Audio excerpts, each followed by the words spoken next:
Hey guys, happy 4th of July. Happy, well, I won't say American Independence. But yes, I want to welcome to another edition of Halftime Chat. And as I mentioned, you always have a special guest. And in the house, we've got British soul singer Mr. Beckwith. I do know it seems strange when you just see how your name is spelt and how it's pronounced, but we'll get into that. I do need to. We're also going to be live on Instagram for those of you who want to follow us there. You will see us live on Instagram as well. But and it's great we've got Stevie Street who has joined in. Stevie, how are you doing? Good, sir. How you doing, both? Yeah, really good. Thank you. Thank you for setting this up, Stevie. And Namdi, thank you for having me on the show. I'm super excited. Yes, yes, We're yes, excited to get into the your new album as well. So anyway, yes. go on, Namdi. Let's start from the beginning. Yeah, that is fine. So, but can you just at least introduce your name and how? Because people might just see your name and not know how to pronounce it. So my last name is Beckwith, Beckwith. and we've abbreviated to B.K.W.H. So some people will be familiar with Beckwith. I started using the name around 2007, 2006. And when You're That Kind of Girl came back out in 2020, we were advised to maybe just shorten it up, make it a bit different. There was some other artists in the space called Beckwith as well, and we didn't really want to get mixed up. And I think with Spotify landing pages, Apple Music landing pages, we just needed something that was going to set the stage. And if you want to find me, you can find me BKWH. Okay, okay. So we've got an international audience, so it's obviously good to get a picture as to where you were born and raised. So I was actually born in Aberdeen in Scotland. Okay. And due to my father's vocation as an engineer, I pretty much grew up all over the world: Saudi Arabia, Kuwait, Holland, Belgium, Ireland. So that's why I'm left with this very strange accent, which is quite mid-Atlantic. So I used to get teased a lot growing up in Middlesbrough over that.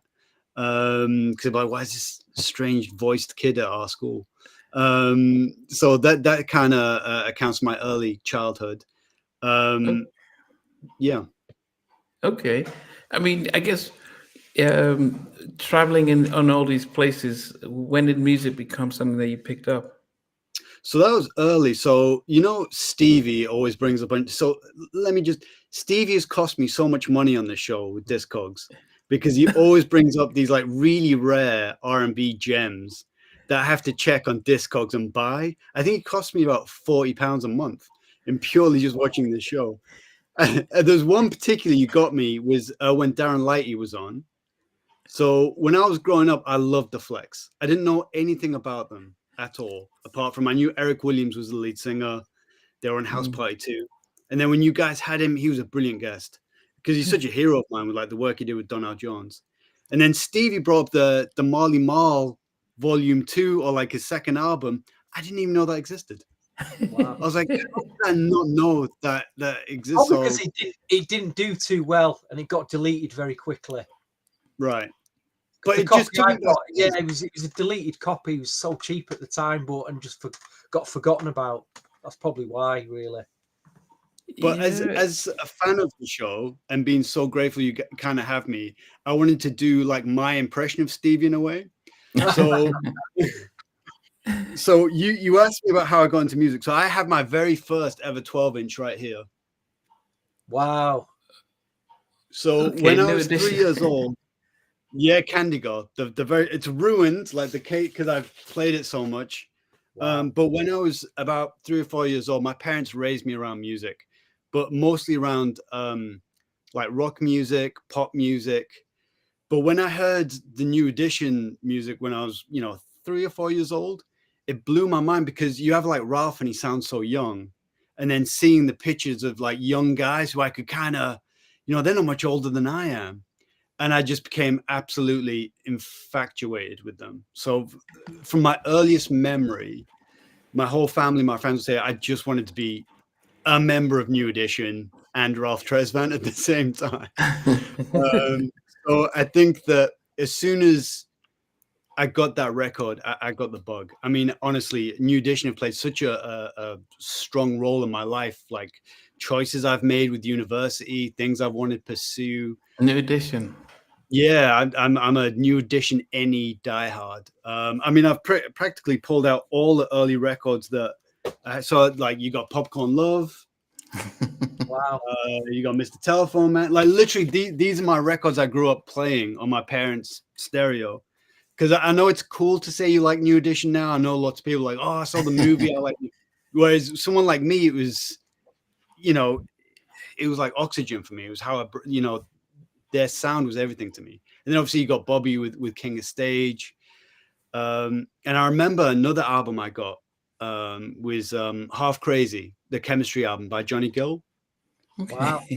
And then, you know, him joining New Edition for me as a 6-7-year-old kid it just blew my mind. I couldn't believe it because I was already in love with his music.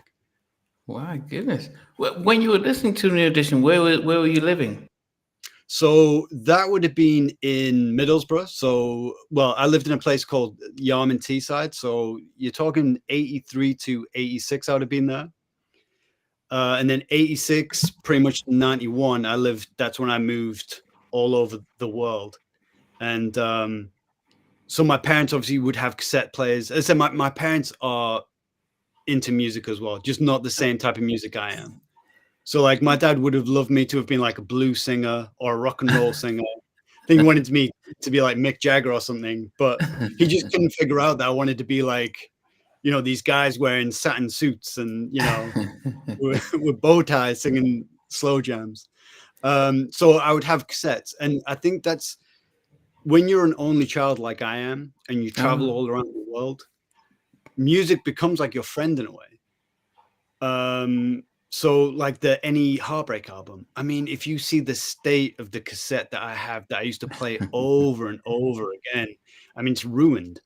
And the other thing about New Edition is, you know, obviously you have 88 to 91. In 91, they released the Greatest Hits Volume 1. So what was perfect, I mean, I know you guys probably did this too, is your New Edition tape is already destroyed. And then the Greatest Hits comes out and then you can reload with that. So yeah, I owe those guys so much. Like you were on New Edition very young though. I didn't even get into New Edition till any Heartbreak album came out. Oh, goodness. Obviously, I knew Candy Girl, but I didn't put the two and two together when I bought. I remember buying any Heartbreak and thinking, who are these guys? And then it was like, and then I had to put. So you were on them so young though, which is great. Yeah, I think that, to be honest, I think when I go in studios and I can do things technically, vocally, that surprised, especially when I was younger, a lot of people. But I think when you're kind of doing phrases and riffs like Ralph and Johnny from like Can You Stand the Rain? I think in the UK, because they weren't big either, it just shocked people.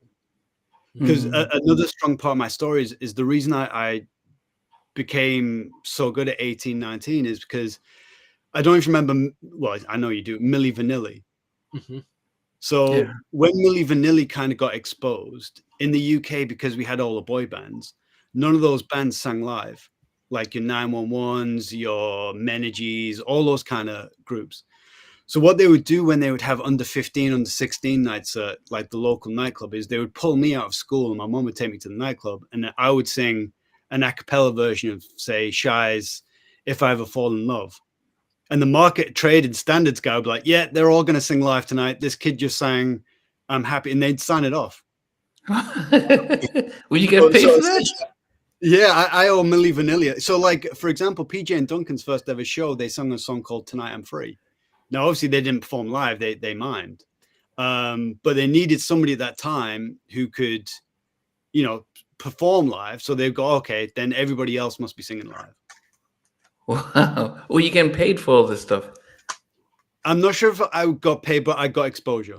I think it was a case of it allowed me to perform in front of, you know, hundreds of little kids really when I'm 15, 16. So it gave me, you know, great exposure. And then when I came to London when I was 17, it set me up beautifully, like with label meetings and okay. Okay. So before we even get this, and you mentioned getting into New Edition, and I think most of us would have would have started off with Candy Girl and Mr. Telephone Man, seeing them from there, and then I think if you weren't in America, in some cases when they after Bobby left, I don't know how popular the music was internationally until then when Bobby blew up. Just at the same time they did the Any Heartbreak, and I think it's almost like they both pushed each other in a way that they actually had two great albums at that time. But where did the actual singing part come in to your life? So I would do it in front of family and friends, and everybody was freaked out that this little like kid from Teesside could sing or try and sing like Johnny Gill. I think I mentioned to you before when you had Howard Hewitt on, where my mum would always kind of get me to try and sing "This Love Is Forever" by Howard Hewitt. So when that came out, like maybe 91, 92. So I was definitely because my mum's got an ear for music and a very commercial Okay. and good R&B ear. She would, I would play songs by Keith Washington, like "Kissing You" by Keith Washington. But it was Cooley High Harmony. When Cooley High Harmony came out in 91, it might have come out in 90 or maybe, but I got it late version, with the blue cover. Yeah. And honestly, anybody who knows me knows that I don't think I spoke to anybody for a year because I was just listening to that album consistently because I couldn't, I was so in love with that album. That's why when I was on the cover of Blues and Soul, I had to wear the Boyz II Men t-shirt as a way to say, thank you for making me, have this realization that I wanted to do music. But growing up in Northern England, listening to R&B, that might not seem as common. How Yeah. did that sit with people who knew you out in school and Well, stuff? there were moments which weren't fun because I like basketball. I really love like American black culture, hip hop music. All my idols, as I said, were like all the posters on my wall were like Biggie Smalls, Nas, New Edition. I had a Guy poster on my wall. So a lot of kids found that a bit different. I think demographically, the UK was in a completely different place as well. Because again, I go back to New Edition. When Home Again came out, Yeah. Top of the Pops did like a competition where you could win the opportunity to meet the guys in London and introduce them on that week's Top of the Pops. Wow. So my parents allowed me to come to London that pretty much whole press week to kind of see what was going on and what it was about. And what I couldn't understand is all the people who'd come to watch him were like 40-year-old English ladies called like Pam and Sue. And I was like, what is going, like, this doesn't seem right to me. Like, where are all like the young ladies who look like Total and Jade and yeah, and what they told me is like, look, at the time in like 1983, 84, the demographic would have been strong, indigenous English people around. So all those young girls, the teen fans at that time, would grow up in New Edition and they were still in love with them. I think that's why Michael Bivins always refers to the UK as New Edition friends rather than fans. Okay. So they had that Okay. warm with Candy Go. Did you win the competition? No. There was some older ladies won it. But you know Okay. what I will say is they were real New Edition fans and you could tell they really enjoyed it. And yeah. It was one of Yeah. those where I could have been defensive about it and asked them like questions about Ralph's second album, being really geeky about it. No, live and let live. Okay. So I guess we're just hearing about yes, New Edition being an influence, but when did you start? So you started singing among family and friends, but were you singing in school or where else were you getting? No, that'd be more difficult. I think. I think I found secondary school pretty tough at times. So I think if you go to a comprehensive school, it's a lot of times it's survival.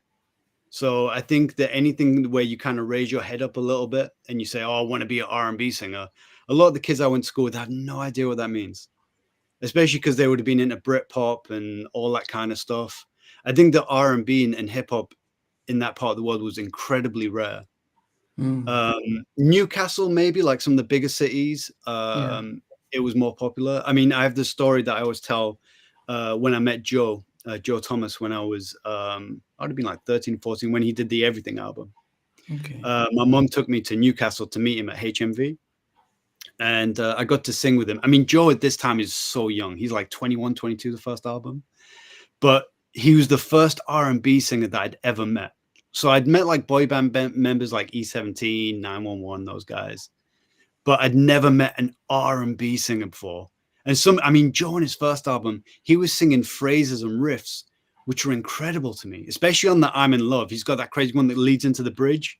Mm. And I think he was so shocked as well that this little kid was coming up to him and asking him all these questions and singing his song. And he let me sing End of the Road by Boyz II Men to him. And I'm not sure if it was good or not because I was nervous. But he told me it was great. And he told me that I had all the potential in the world. And after he did his signings at the HMV, he took press questions. And the Northern Echo asked him, they said, what gives you the motivation to write so many songs that you do and to be so active in the industry? And I was front row and he pointed at me and he was like, Shorty's like this little kid here, because I know he's going to go home and he's going to sing, he's going to play, he's going to write. And that's what motivates me to keep on top of my game. And I'm sure he can't remember that, right? Like I to him that he might say that to everybody, but to me, honestly, it happened like me 30 years ago, but it was still probably one of the highlights of my life. And it definitely put me in a path where I'm like, that's, again, it reaffirmed what I wanted to do. Our friend DJ Socha says he can relate as well, being a musical outcast. Yeah, I mean, the thing that made it a little bit worse for me as well is I dressed like I was in Naughty by Nature.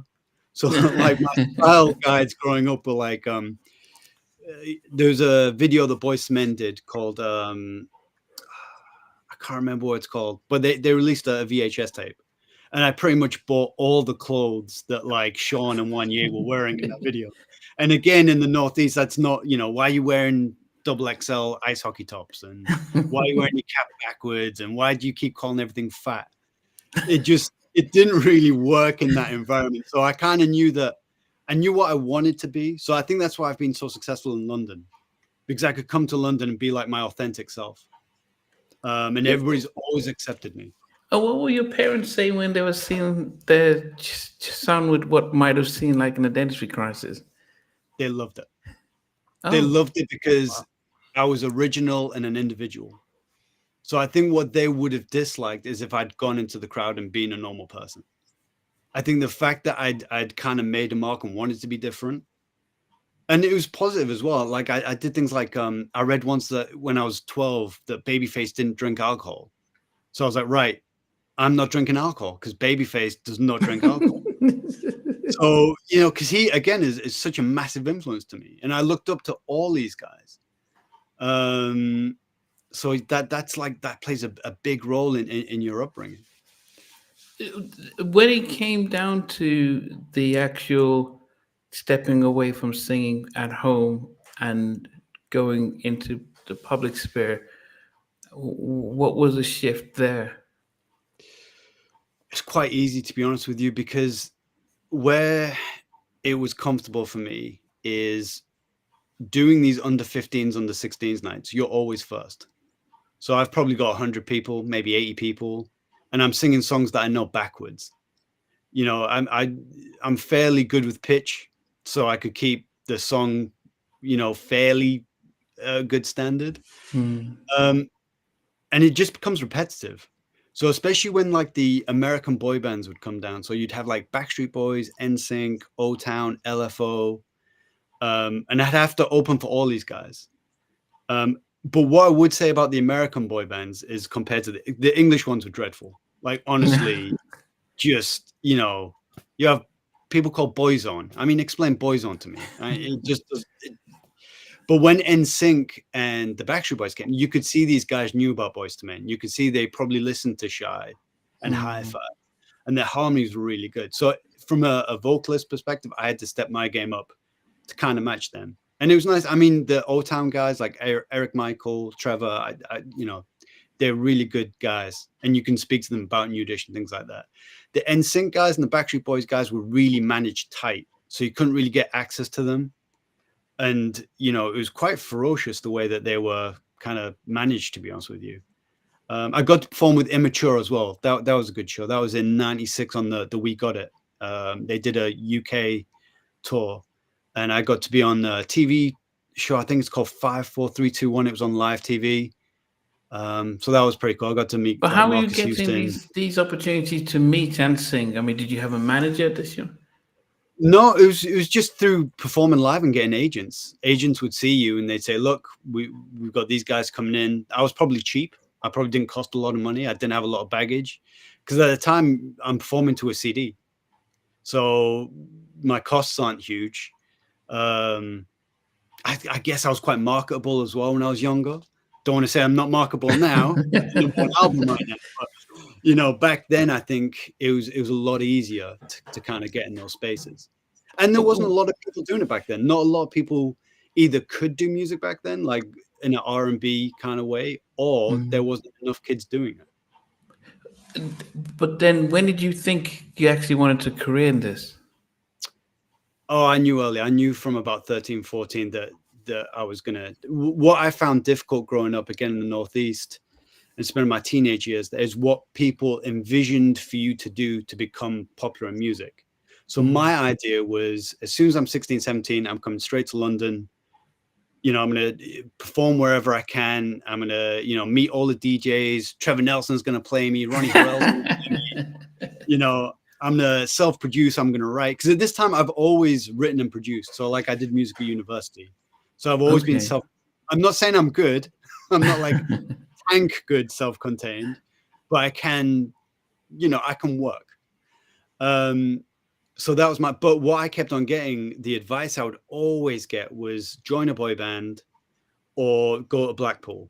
Now I'm not going to Blackpool and singing Rick Astley. Nobody.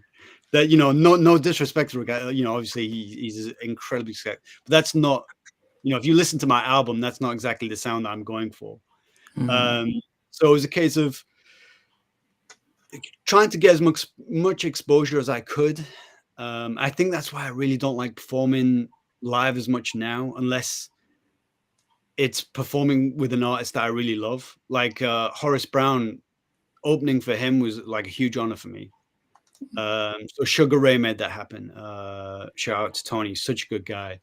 And he used to look after Horace, and he's like, "Horace is in town, do you want to open?" I was like, "Yes, 100 times."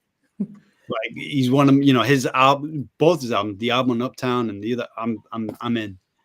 But if it's just performance sake, I just don't get the same thrill I didn't really get it in the first place. I just did it because I like music, as opposed to I needed something back from a crowd, if that makes sense. Okay. So I guess we'll get into the economics of having a career in music. But I guess when did it? I guess what were you doing? Were you mirroring when you decided to move to London? What did you see was different in the music scene that you felt like you could succeed here? Well, probably I was naive and thought that I didn't really see the UK equivalents of what I wanted to do, which I think later down the line hurt me a little bit. So I would go to a place. I'm not sure if you're familiar with the CD bar in Brixton. So that's essentially where I spent. I remember going there a few times. Right. Well, you might have even seen me there, Stevie. I was there every day of the week. Only a few times. So my first like proper music manager was a guy called Jason Smith, who worked at the CD bar, and he played like basketball for Brixton. Very popular guy in the area. He was linked to like the Made Men, which I think was Jimmy Roseman. Who's the guy that 50 Cent doesn't like? Who was the games manager? Jimmy Roseman? No, not sure. No. Well, he doesn't like a lot of people, so. So he kind of looked after me, got me into sessions, and you'd bump into other singers like Sean Scoffery, Thomas Jewel Stock was around, Cassius Henry, and then I realized, oh wow, like these guys are real singers, like top level. I mean, Cassius Henry on the Hinda Hicks album, I remember them playing that song Sunshine to me, and they're saying like, "We need you at this level." And I was like, wow, what a performance. And but really, was this? I think this is 98, 99, maybe 2000. But I would have been with Jason from 98 to 2000 or 2001. And it wasn't really going where I wanted it to go. And it probably the same for me. Probably I wasn't as successful as he probably wanted me to be. And I wasn't doing things that I wanted to do. But it led to a meeting with Paul Ambrosius, which is Marvin Ambrosius, who's my best friend and songwriting partner, and Marsha Ambrosius' father. And he kind of really took me under his wing. He, obviously put me in contact with Marvin, and we've, become best friends ever since. And he, I was best man at his wedding. He was best man at my wedding.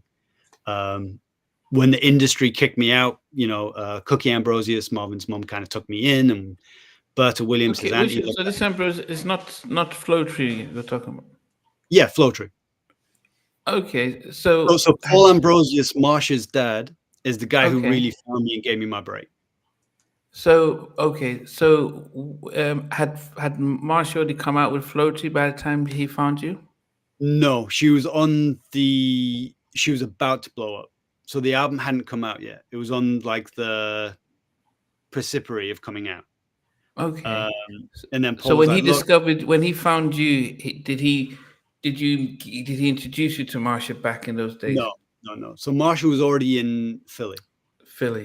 Yeah. Okay. So Marvin was kind of like the, who I run around with, because Marvin had just signed a publishing company with Perfect, which is Trevor Horn's company, or his publishing company. Okay. So then we hung out and, literally became inseparable. So if you saw me, you saw Marvin, pretty much. And Stephanie Ambrosius, his wife, was also like one of my best friends, big sisters. So. And what were they hoping to do with your career? I mean, who did they see and think, yeah, we can try and fill a gap with you here? Well, I guess it's probably the guy who I saw and realized that I could do this. So is probably John B. Because when John B came out in 95, that was like, he was the first guy I could look at and think I could do that. Not that I could, he's a legend to me. I adore John B. What I mean is, there's somebody who looks a little bit like me, who is working with Babyface, who has great records like Pretty Girl. Because my joke with my friends is, if everything goes wrong, I'm going to become a John B like tribute artist. I'm just going to sing like Pretty Girl, Someone to Love. They don't know. Even though he's in the UK right now, he's in Reading. I think he already sold out. So not that he needs me to be a tribute artist. But yeah, he was the first guy. I was like, he looks like the boy next door. He's super cool. Everybody loved. I mean, I've never heard anybody say a bad word about him ever. And I don't know, because I was in America when he came out. But did he do well here in the UK? He was top 40 here. So he got top 40 with Pretty Girl. I think Someone to Love got like late 50s. But R&B up until 2004 just didn't sell here. Wow. So if you think Montel Jordan, This Is How We Do It, that got to 11 in the UK charts. Wow. But in the R&B world, we looked at that as a number one. So, I mean, Adina Howard got to 35 with her like big song, which the Sugar Babes took to number one. Okay. Justin Timberlake, did he do well? Yeah, but Timberlake's like 2002, 2003, right? So you're talking about, so you're taking, during the 90s, black R&B music didn't really. No. Wow. So like No Diggity, you think how big No Diggity is. So if you go on Wikipedia and you look at No Diggity, it's like number one USA, number one Australia, number one Germany. UK, it's like 6. To get R&B and soul heard in this country in the 90s was such a struggle. Yeah. That's why there were so many pirate radio stations about. It's a massive. Well, here's a story for you. So before I met Paul Ambrosius, I got taken to BMG, and BMG were really excited about having me. And they just signed Lamar. He was represented by. Has he not just done the? He did a show. Did he a TV show on BBC? Did he know? Yeah. Before, had he just finished that or before that? I mean, I don't want to spill all Lamar's tea. As someone who's known him a long time, but so Lamar actually was signed to BMG. He got signed by Simon Cowell. I want to say 99 or 98, and he was signed to a management company called Best Kept Secret, and they were like Jason, my manager's rival in a way. So when they signed to BMG, Jason took me to BMG to see if I could get a deal. And they really liked me. But the problem I had with BMG is they wanted me to do cover versions. So they were like, here's your first 3 singles. You're going to do a cover version of Poison by Belle Biv DeVoe. And I was like, I can't sing Poison by Belle Biv DeVoe. Are you insane? My friends, the majority of my friends are black, so they have black mothers. And if I sing Poison, they're going to kill me. Like, I'm not going to be welcomed in their homes anymore. And then like, oh yeah, but after Poison, it gets better. You'll do Sensitivity. But I was like, no. I'm like, I have to meet Love President one day. I'm not going to sing his song. And they finished with Rock With You or Rock With You by Bobby Brown. I was like, come on, this is not going to. Yeah, but Lamar was dropped by BMG and then went on Fame Academy. Oh, because I came to the UK at your Fame Academy. Okay. So his timeline is BMG, then Fame Academy, and then he blew up and was mega successful. Do you remember? I'm trying to think of another white artist, who straddled between pop and R&B in the late 90s, and he's forgotten about him. Do you know a guy called Kavana? Oh, yeah. So Kavana, I performed with him. So he was signed by Nigel Martin Smith, who was That's manager. But he was incredibly talented. Yeah. Like, his voice is like butter. He's so good. But my problem with Kavanaugh is I wouldn't have done the pop stuff. And I was so outspoken as a young guy. I just wasn't having it. Marvin will probably tell a story. But so like my first album, so if I can just skip to me and Marvin together writing songs, and people start taking notes of us and liking us, and we end up at EMI, and I get a development deal at EMI, but they got me on the provision that I'd be self-contained. So it'd be, me and Marvin would write the album, me and Marvin would produce the album, which I guess to them is like, that's $12K outlay on like music production and writing. Your marketing's going to be, and then we'll see how they do. But I wasn't going to sell for that because, I was like, I want proper producers. I grew up with like a writing pad writing that I wanted Tim and Bob to write my album, Babyface, Joshua Thompson. I wanted those guys, Devante, 2B3 production. Even in the UK, right, you had Ignorant, Steve Anthony. Those are the guys I wanted. Or even you needed someone. You needed to find someone with like 500 grand to afford the production budget for that, especially in them days. You beat me to it. That's how much it would have cost. So we got sent a beat CD by No ID, who produced Common and Kanye West and Jay-Z. And the first song on that beat CD was 1980 that Estelle bought and took and turned into a hit. Track 3, I fell in love with on that beat CD. So the beat CD was the best I've ever heard any producer. Every song on there was pretty much a hit.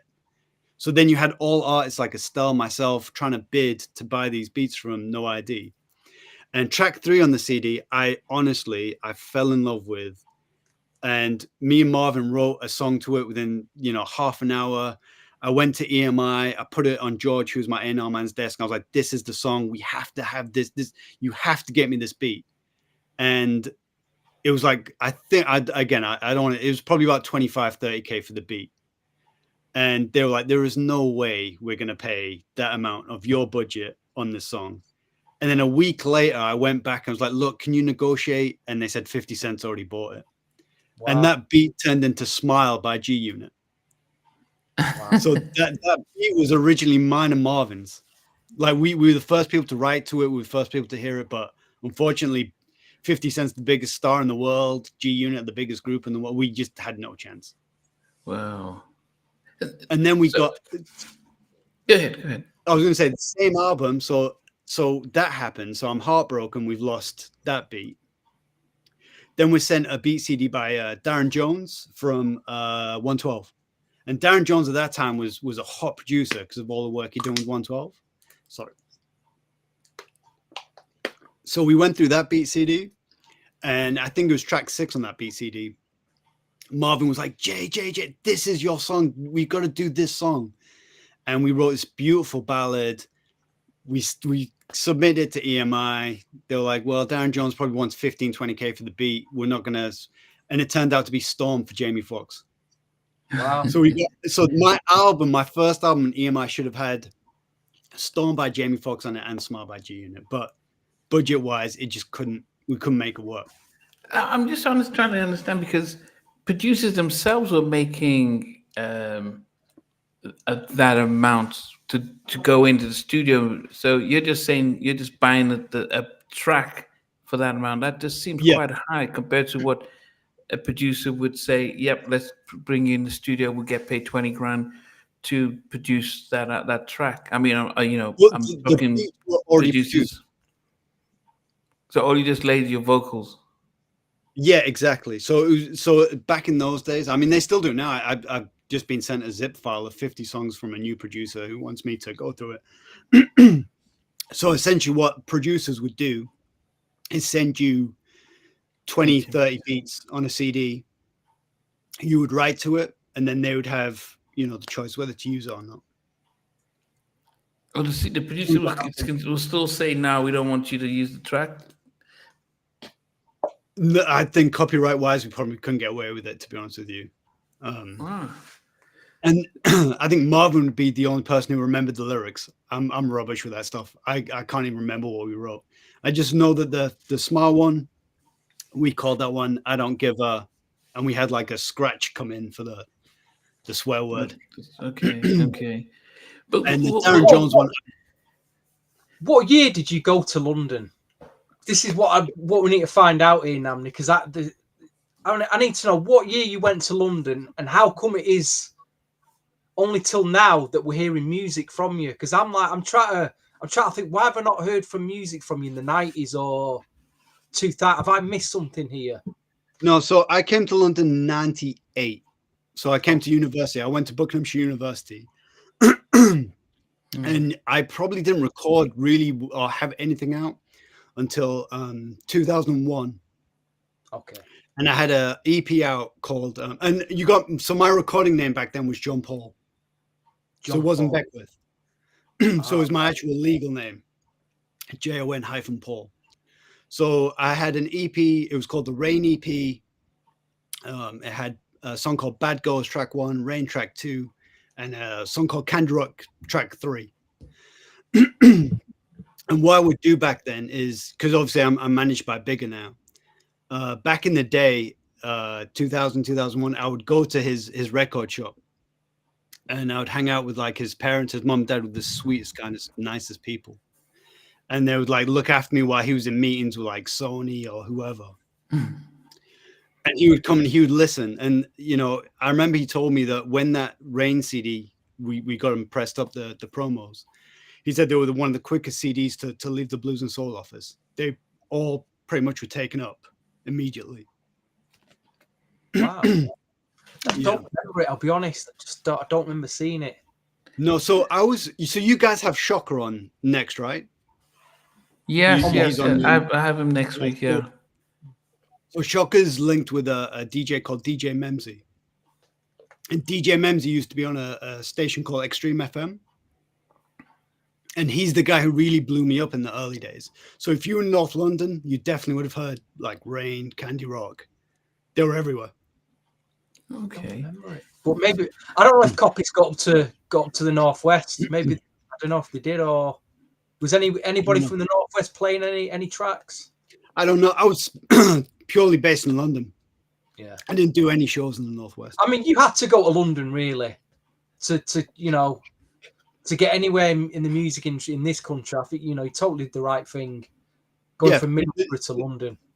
Yeah, I don't know what was in Middlesbrough. Really, it's really like in the Northwest before soul and R&B. We've had a northern soul scene, right? Did that go as far as the Northeast? Was there a northern soul scene up there? I don't know, to be honest with you. Playing all them old 7-inch singles and old DJs. Yeah, I think I was any sort of black music scene up there at all. You would have got reggae. You would have got another group that I grew up loving is a hip hop group called New Flesh for Old.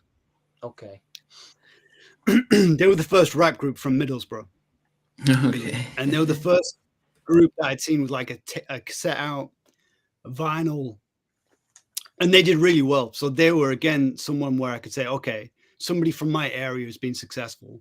I can follow this path. Sorry, I don't know what's happened to my voice. It's completely gone. I think I'll blame hay fever for now. Well, you went so But celebrating Sheryl Crow and Sheryl. What are they called? Get Sounds of the Cheryl Underground. Cole Yeah, what are they called? goes Girls aloud. Aloud. Yeah, guess you No, went. but I can tell you this though. So I met Bigger and Trevor Nelson when I was 16. They came to Middlesbrough to a nightclub called the Empire. And because I was such a big blues and soul fan, I totally just grabbed Bigger straight away. And Ronnie Harrell was there as well. And I just talked their ears off for hours, asking what artists I need to listen to, what I need to do, how do I break into the scene. And they've always been so cool. I mean, Trevor Nelson would play, I think it was a place called Applebee's in Middlesbrough. It wasn't like a particularly big venue, but I think because he had the lick on MTV, he was slowly breaking the market in the Northeast. So we could touch it, but we just couldn't. I couldn't sign to a label there. As soon as I came to London, I was in meetings with Warner Brothers. I was in Bonafide Studios in Old Street. You know, I saw like the Beautiful South recording album. I saw David Gray record albums in front of me. London is the scene. And I get a lot of hate sometimes from other people from other cities in the UK when I say that, but it's just the truth. Wow. Yeah, I mean, I guess I think the music industry around the 2000s in America was going through its own transitions. I think Napster really, um, you know, made a dent, and then when it went into the whole Apple, so there was a lot of mergers between labels, and they were trying to consolidate cost and things, and so it meant a lot of our 90s acts started getting dropped, and they were looking for the promoting hip hop, which became a lot more affordable to promote. Yeah. What was the shift in the music industry in the UK during that time? What was the emphasis? Who were they looking to sign? Well, I can tell you this. So I'll kind of adapt this into my own story. So when it didn't work out for us at EMI, when they didn't think they were going to recoup from me, and they kind of got rid of me, Marsha came back to the UK, and this kind of shows that Marsha is the coolest person ever. So she was busy. She'd just done Justin Timberlake. She'd done Michael Jackson. She was honestly probably the biggest writer in the industry at that time. And she was in London, and everybody wanted meetings with her. But I remember like we were watching a movie at Marvin's house, and I was really, downbeat. I was like, look, I've done all these songs. I feel like I'm, I should be blowing up. And we recorded a song together called My Love, and we packaged up like a quick little album. And we had a meeting with Relentless Records and Virgin Records, like in this big grand meeting room. And Marsha really fought for me. So she essentially told these guys at Virgin she would write, executive produce my album. Me and Marvin obviously being like the main writing contributors. And they still didn't go for it. And the thing that was really sly and unfortunate about it is I'm in this room with them, and they're trying to pitch their own artists to Marsha to write for. What?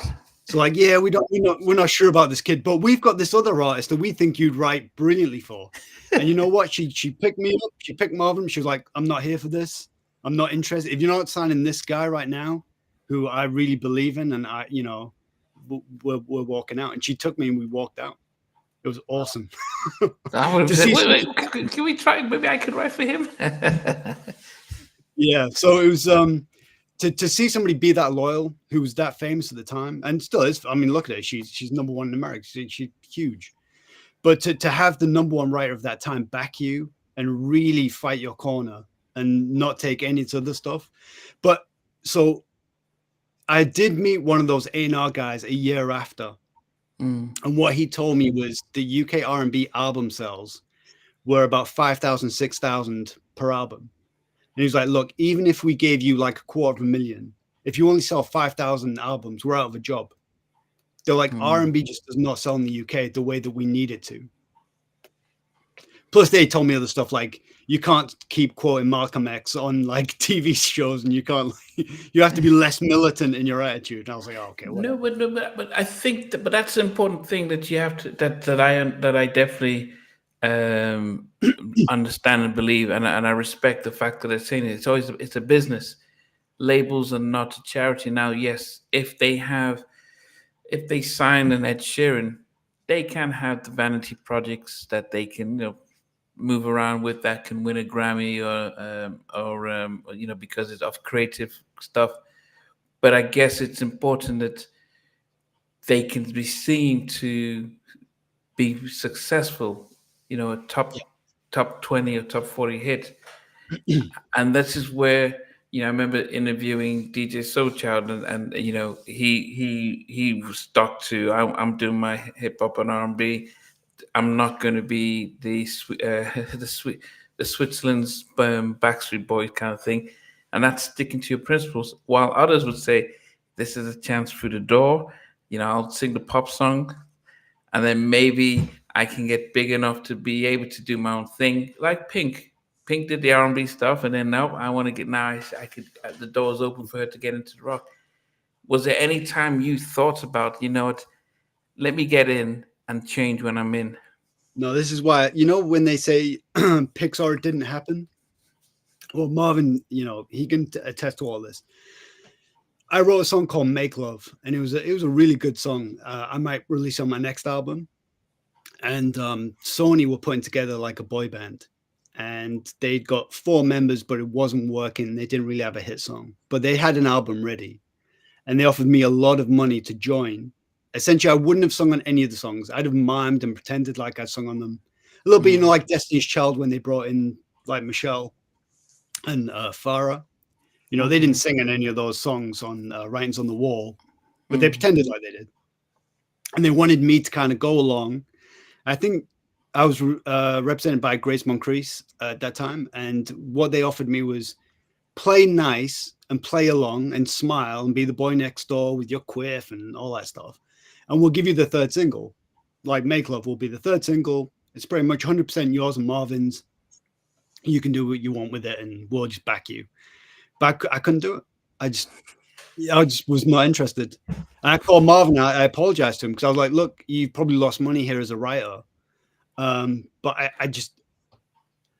I've never wanted to do it, like ever. I have to do music that I'm either into or I just can't do it. Was you stubborn though with, say, the production sounds you wanted to sing on during that time? Because 100%. I've listened to your vocal, right? And I've worked out in my head what your vocal would sound best. It's just my opinion. Mm-hmm. I've just listened to this album that you've that you've released now, because your vocal, it's got a certain sound, it's got a certain style. It's not, you can't relate. You could say you sound like this. You sound with you've got your own vocal sound. There's only one singer I can relate your vocal sound to, and that is a guy in. Do you remember the group called Joe Public? Yeah. Live and Learn. I think his name's Jake. Listen to him sing. I got the album somewhere around here. Yeah, and then listen, I think it's Jake's one of them, and then listen to you sing, because it's like I'm not comparing you, but it's got that sound. But I feel like your style of voice, it works great with New Jack Swing. Yeah, it would. I have to thank Marvin though for that. So I don't even like you say you didn't want to do pop, but I'm saying like even like 80s dance pop sound, your voice would be perfect for. And it's in a way that's all coming back. If you see what's coming out on the underground now and what's coming up, that's the sound, mate. Stevie, you're the executive producer of my next album. Personally, and don't take this the wrong way, but the hip hop soul thing, I don't think it. I think you do well, but I just don't think it suits your voice. Mm. But I think I'm just going off what I'm hearing on this album. The swing stuff, the stuff with the Ralph Tresvant sounding track sounds fantastic. You even done a tribute here to some of the ladies That sounds amazing. But and even like the upbeat Can't Beat the Weekend sounds great. The upbeat stuff, it sounds fantastic. But I think you're missing a trick here with the 80s sound, mate. And that 80s sound at the moment, if you walk around now, how are all the guys? What are all the guys? What's the trend at the moment? And I know it's going to be here for a while. They've all got 80s moustaches and mullets. And I'm not saying you should go look like that, but there is credibility in a groove, like a pop groove boogie dance sound, and I think your voice would, mate, you'd kill it. But that's just my opinion. That's just my opinion, anyway. I respect it, and I really appreciate the advice. You know, I'll take that on, and maybe we'll speak afterwards. But I'm not against that at all. I would love to. I'm thinking during that early 2000s sound where label is the try to do something with you. Was you like, I want this heavy hip hop sound with a rapper on blah blah? I mean, you could have got it because most of them labels, like Sony, BMG, they all had street teams and they were all run by guys like Semtex who were into hip hop. This is why I don't understand. You may have got that chance because their priority was to promote hip hop. It weren't to promote R&B. Yeah. So maybe there's this rapper. You know, the Big Brothers, all them UK grimy that were coming out at the time, just pre-grime. I don't know. You could have come out. It just didn't work. I mean, again, we tried. We were everywhere. You know, we'd had development deals. We were writing with people. You know, we had Marsha on our team. I mean, she's literally just done Cry Me a River with Justin Timberlake. You know, she just wrote Michael Jackson's last. For some reason, it just didn't connect. And I think maybe you're right. Maybe I was a bit too open and I wouldn't move at times because I would go into meetings where I say I want to be. So one of my big idols is Kenny Green from Intro. Mm-hmm. So if you listen to my song number 2, Be There, that is like my tribute to him in a way, you know, because he was such a brilliant writer. Like he wrote a song called Miracles for Men of Vision. That second Intro album, I know it didn't do as well as the first one. But I think from a songwriting perspective, that second album is a lot superior. So I always wanted to be clever lyrically. And he was one of the real big inspirations for that. And I think probably at that time, if it wasn't like an intro type beat, I probably wasn't interested. I definitely wasn't interested at that time at pop music. And I think like we discussed earlier, because I'd had such a tough upbringing with people not liking R&B and I'd had to fight my corner. This is what I believe in. These are the guys I believe in. That's probably why I stuck to it and have stuck to it so strongly because people told me I couldn't do it. You know, it doesn't make sense. How can you come from Middlesbrough? How can you come from Teesside and be taken seriously? I mean, my first nickname in Brixton at the CD bar was Country. They called me Country because they couldn't figure out my accent. Like this guy coming here and telling us about New Edition and R&B music and gospel music and commissioned and Take 6. It just didn't work. And you're probably right, Steve, to be honest, that I did stick to those hip hop principles.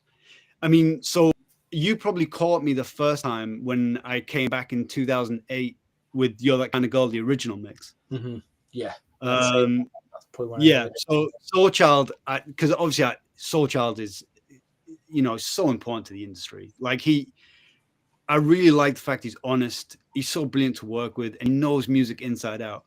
And I remember in like 2012 with Sadat X. And he was like, nah, man. He was like, I'm not feeling that. He was like really honest, like he always is. He was like, the original in 2008, that was a banger. You know, everybody played that song. It was huge, but the remix is kind of lame. So you know, that song in my discography is kind of being pushed down a little bit. But yeah, it was tough. I mean, I kind of went missing probably between 2005 and 2008. I mean, in 2005, when the Virgin deal didn't work out, a very, very prominent and famous music industry person told me to kill myself. Are you serious? Yeah, being deadly serious. He said, you're 20. That's horrible. But he said, you're 25. No label will touch you anymore. You kind of, you know, back then, if you hadn't had a top that time you were 25, you would nobody wanted you. Yeah. Because that's why, like, now I'm so jealous of like the young artists who are like 28 and 30 and they're called young. Back in like the late 90s and early 2000s, you were finished by your 23, 25. Totally. You know, we had no choice. So that kind of, you know, I'm not going to say that it defeated me, but it wasn't nice to know that all these big label guys and all these A&R men who at one point embraced me with open arms and said I was like the new soulful voice, and they always just say like he's the new Kenny Thomas. It was right. It was Bigger who really picked me up, dusted me off. It was like, look, you're talented, kid. You know, let's do this again. Let's have a second rodeo. You know, do what you feel, you know, like you're doing. I'll tell you, I'll be your quality control. So you Marvin Wright, and I'll tell you if it's good and we can push it or not. Was there no? I mean, we think about people like Sam Smith. Did things change when he came back out, or is it his vocals that really got? You know, when we think about how he got into soul music I'm not sure if you're trying to get me in trouble here about this, but I won't say about him specifically, but what I'll say about the industry, and it's like what you said about the mergers. I got asked in 2006 to write for some very famous people's kids who just might have wanted to do music. Oh, you know, I might do music, I might be famous. I never had that option. It was like music or die. Music's everything for me. It was never like I might want to do this, might not. You know, I'm 4 years old. I'm still doing this, right? And I'm still doing it with the passion that I want to win and succeed and be competitive. And I refused to do it because they didn't believe it. It was full nepotism. But their parents had the money and the backing to make it happen. So let's just say, and I'm not saying anybody's names, let's just say that you're a 21-year-old kid, your parents are millionaires, and they can pay for you to have the best producers, the best engineers, the best writers. They've produced the album for you, right? They've already done the label's outlay of £250,000. Let's say they go to a label and say, look, we've got the album, it's finished, it's ready, we've even done the artwork for you. All you have to do is market it and you still make 50% retail of the album. Of course, you're going to sign that, right? Yeah. I mean, that's the reality of the economics of the music industry right now. So I try and mentor and I try and help as many young artists as I can. But the reality of the music industry is the majority of the successful ones have rich parents. Yeah.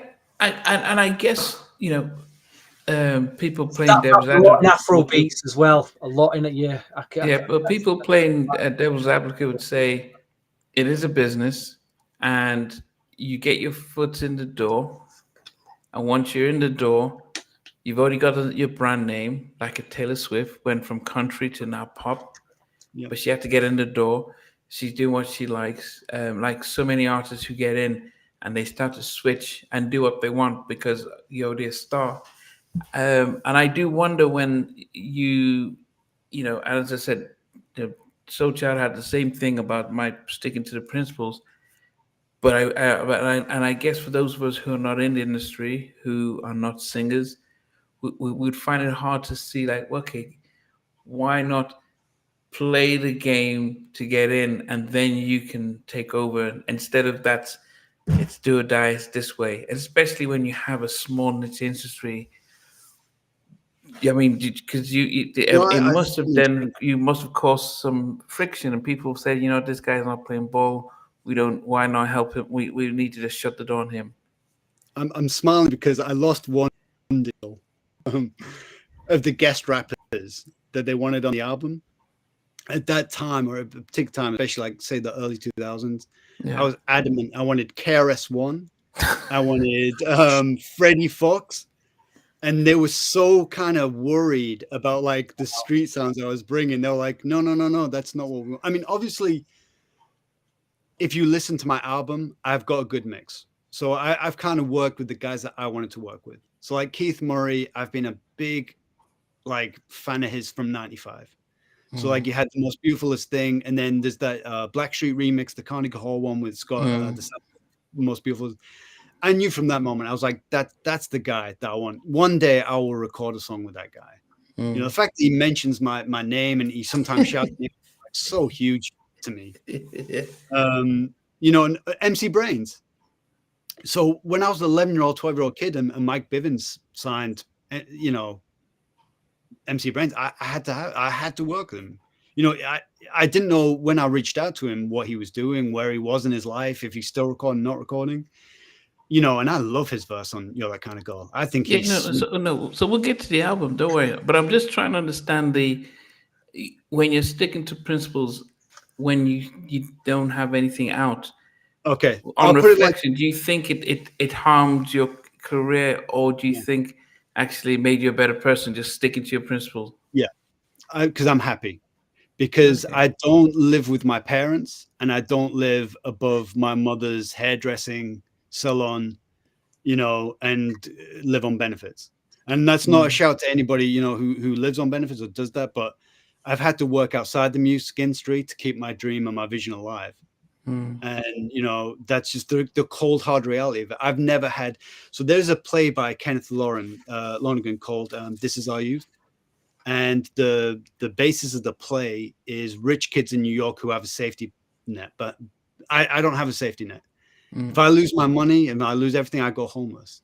So, for mm, example, I was talking about like Marvin's family, like his mom Cookie Ambrosius, his auntie Berta Williams. There was a point in my life when we lost our deals, and I was living off £1 a day. I was living off tomato ketchup sandwiches, 22p chocolate, you know, made by Tesco's, and to fulfill my music dreams because they weren't going to starve me out. So I had to rebuild everything I had all over again. But I still wouldn't want to sell out because let's say I'd done a pop album in 2002. mm. Let's say I signed the Sony deal, the boy band. Yeah. Say that boy band is then unsuccessful, right? I've wasted 2 years of my life maybe on TV, and people think I'm a loser, and because it's hard to be broke and famous. It's easy to be broke and not famous. If I walk around the streets, people are going to have the same assumptions about me anyway. But if you're famous, there's a special kind of hurt that brings. So I never wanted to sell out and be that way, that you're so famous that you can't do anything with it. So that's why I kind of stuck to my principles. So you I'd were rather thinking that if it didn't work out, people at least people wouldn't recognize me. again, it's tough because I don't want to name names and I don't want to get Yeah, people in yeah, yeah, trouble. yeah. But No, we're not acting on names. Yeah. let's say there was a famous pop star of like the early 2000s. Mm, He was mega famous, did cover versions, had all the labels spot in the world, was on mm, TV every minute of the day.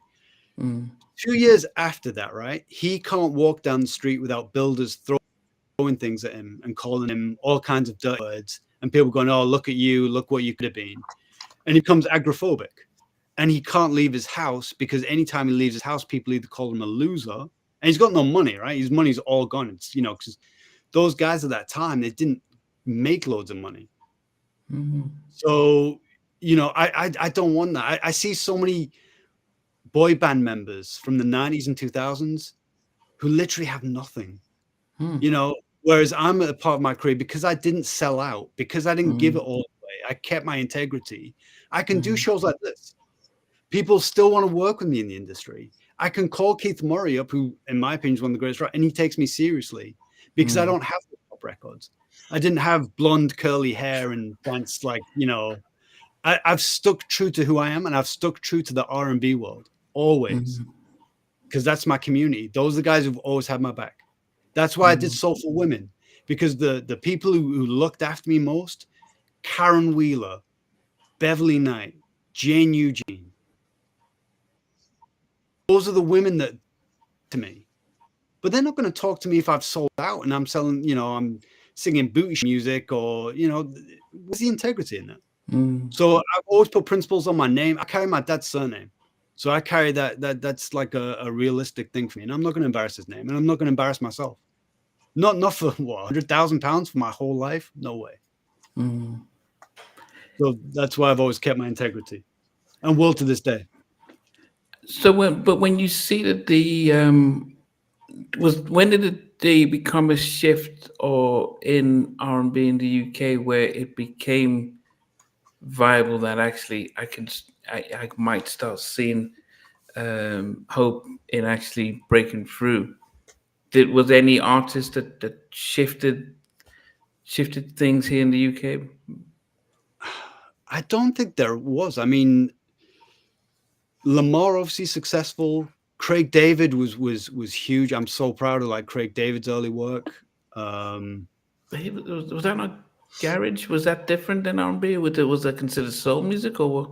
So my thing about Craig is this, right? So Craig won a songwriting competition with Damage. So Damage did this thing in '96 where they released a single, and the third track was an instrumental, and you had to write to the instrumental, send it to I think it was Wildstart was the label, and they would publish and record the song that won. Now I came second to Craig David. Wow. Like, and the joke that I always have, and I'd love to do, I pitched him a video once where he won everything and I came second. Because he, you know, he obviously won the competition because he is so talented, that kid. Like, it's insane. You know, he's been like a rival of mine since I was 18. But I think all the rivals that I've had are phenomenal. Cassius Henry, Thomas Julestock. I know I've said their name. Hayden from Oma Chaos. These kids can really sing. They're so good. You know, they're not like just, you know, pushovers. They're there for a reason. They don't have rich parents who can just, you know, bail them out of trouble every single time. You know, music's their life. You know, Sean Scoffrey singing in Lion King in London right now, selling night after night because music is singing's everything to him. That's what he is. He's a singing soul star. I'm kind of losing. Here's the thing, and I'm going to play. I want to challenge you and be a bit. It's a devil's advocate type question. The early 2000s, you're floating around these labels. You know, what if one of these people, one of these A&R people, came with you, gave you a song, right, and it was a pop song, and let's just say it's on the lines of, say, Human League, Human. Love that song. Love right? that song. It's a pop record, but Yeah, Jim. But the label's looking for it because they know this is going to be huge. They give it to you and say, "Do you want to do this song? Would you have taken it?" I'm just thinking how stubborn. This is why I hate you, Stevie, because you know music. About I would have. Singers, stubborn. I'm telling you, stubborn singers need A&R in. I'm sorry, they need. No, I agree. A&R direction. Yeah, I completely agree with that. Because you could have. What I'm saying is, they could have had a song for you back then that might have been pop, but it could have been the most credible pop record, and you could have had a Rick Astley record on your hand that people, because all it takes is, and I say it a lot, don't I? All it takes is one song. So I'll give you this song that people remember 30 years on. You can put 6 albums out, but it's just that one song people want to hear, you know. I'll give you this one. I love that Human League song you're talking about. And to me, I've always considered that like a New Edition song. Like I could so hear like Ralph singing that song. You know, Jimmy Jam, Terry Lewis, again, huge heroes of mine. Oh, sorry, I'm a hero of them. They probably don't know I exist, but I'm a huge they're heroes to me. So yeah, I probably would. So if you took a song, say like Joey Lawrence, Nothing My Love, what's that song? Nothing My Love. So that song, I actually genuinely like that song. When that song came out, I was like, that to me is like a New Jack Swing song. I don't think he gets the plaudits he gets. You know, he deserves a lot more credit for that song. I thought it was a great song. So maybe if a label had approached me with that, it could have happened. But I definitely was not offered any songs like that. And again, so in your head, you're thinking, I want to work with KRS-One and Keith Murray and blah blah blah. Where there was a lot of UK pop. It was so watered down with R&B sounds on it. I reckon you can't probably miss the song here because you've got in your head, I want to be. But I have to be so. I think with you're so, and I've been there. You want to be. It's almost like you want to be so accepted by the black music community. You're so afraid of like. Well, not afraid. I think it's a respecting, right? Like I don't want to come in, you know, and say I know best, and I don't want to upset anybody, and I don't want to, you know, ruin relationships. But I also do want that authenticity, and I want the acceptance, and I want the respect. You know, those are the New Edition, Keith Washington, Christopher Williams. Those are the guys I grew up on. Eric Benet. I met Eric Benet. He's a good guy. You know, it is important to get that acceptance. I wouldn't want to meet Ralph Tresvant and he's like, your music's whack. You know, that would kill me. I mean, then what I've wasted my life. But I don't agree with you though about the fact that, I mean, the problem I think we have in this country at the minute is with A&R, especially publishing companies. So a good publisher in the 80s and 90s would have got songs and gone out proactively to artists and pitch songs. That just doesn't happen anymore. No. It really doesn't. So like A&R's gone. It's got A&R's just gone. Yeah, but you're like kind of got to be there is sound by Centric Publishing, right? So that's one of the biggest publishing houses in the UK. Now, again, I won't mention, you know, the head of A&R at Centric's email, but I had an interesting exchange with him where I was like, what are you going to do with these songs? These songs are top 40 hits. Like they've been downloaded thousands of times. They've got 100,000 downloads on Spotify. What are you going to do with them? Who are you pitching them to? Why are they not on, you know, these playlists or that? So, for example, Can't Beat the Weekend, which is a lot more organic, that's on like, you know, the shop Savers. That's on the playlist of Savers. So if you go on Savers, you're probably going to hear Can't Beat the Weekend. But that hasn't been pitched by a publishing A&R or anybody from a, you know, me, Soulchild, and Jimmy Anthony on the publishing for that. That's purely just because the algorithm pushed it in a certain place that it needed to be. But back in the day, you would have had an A&R publisher pushing those songs out and doing something with them.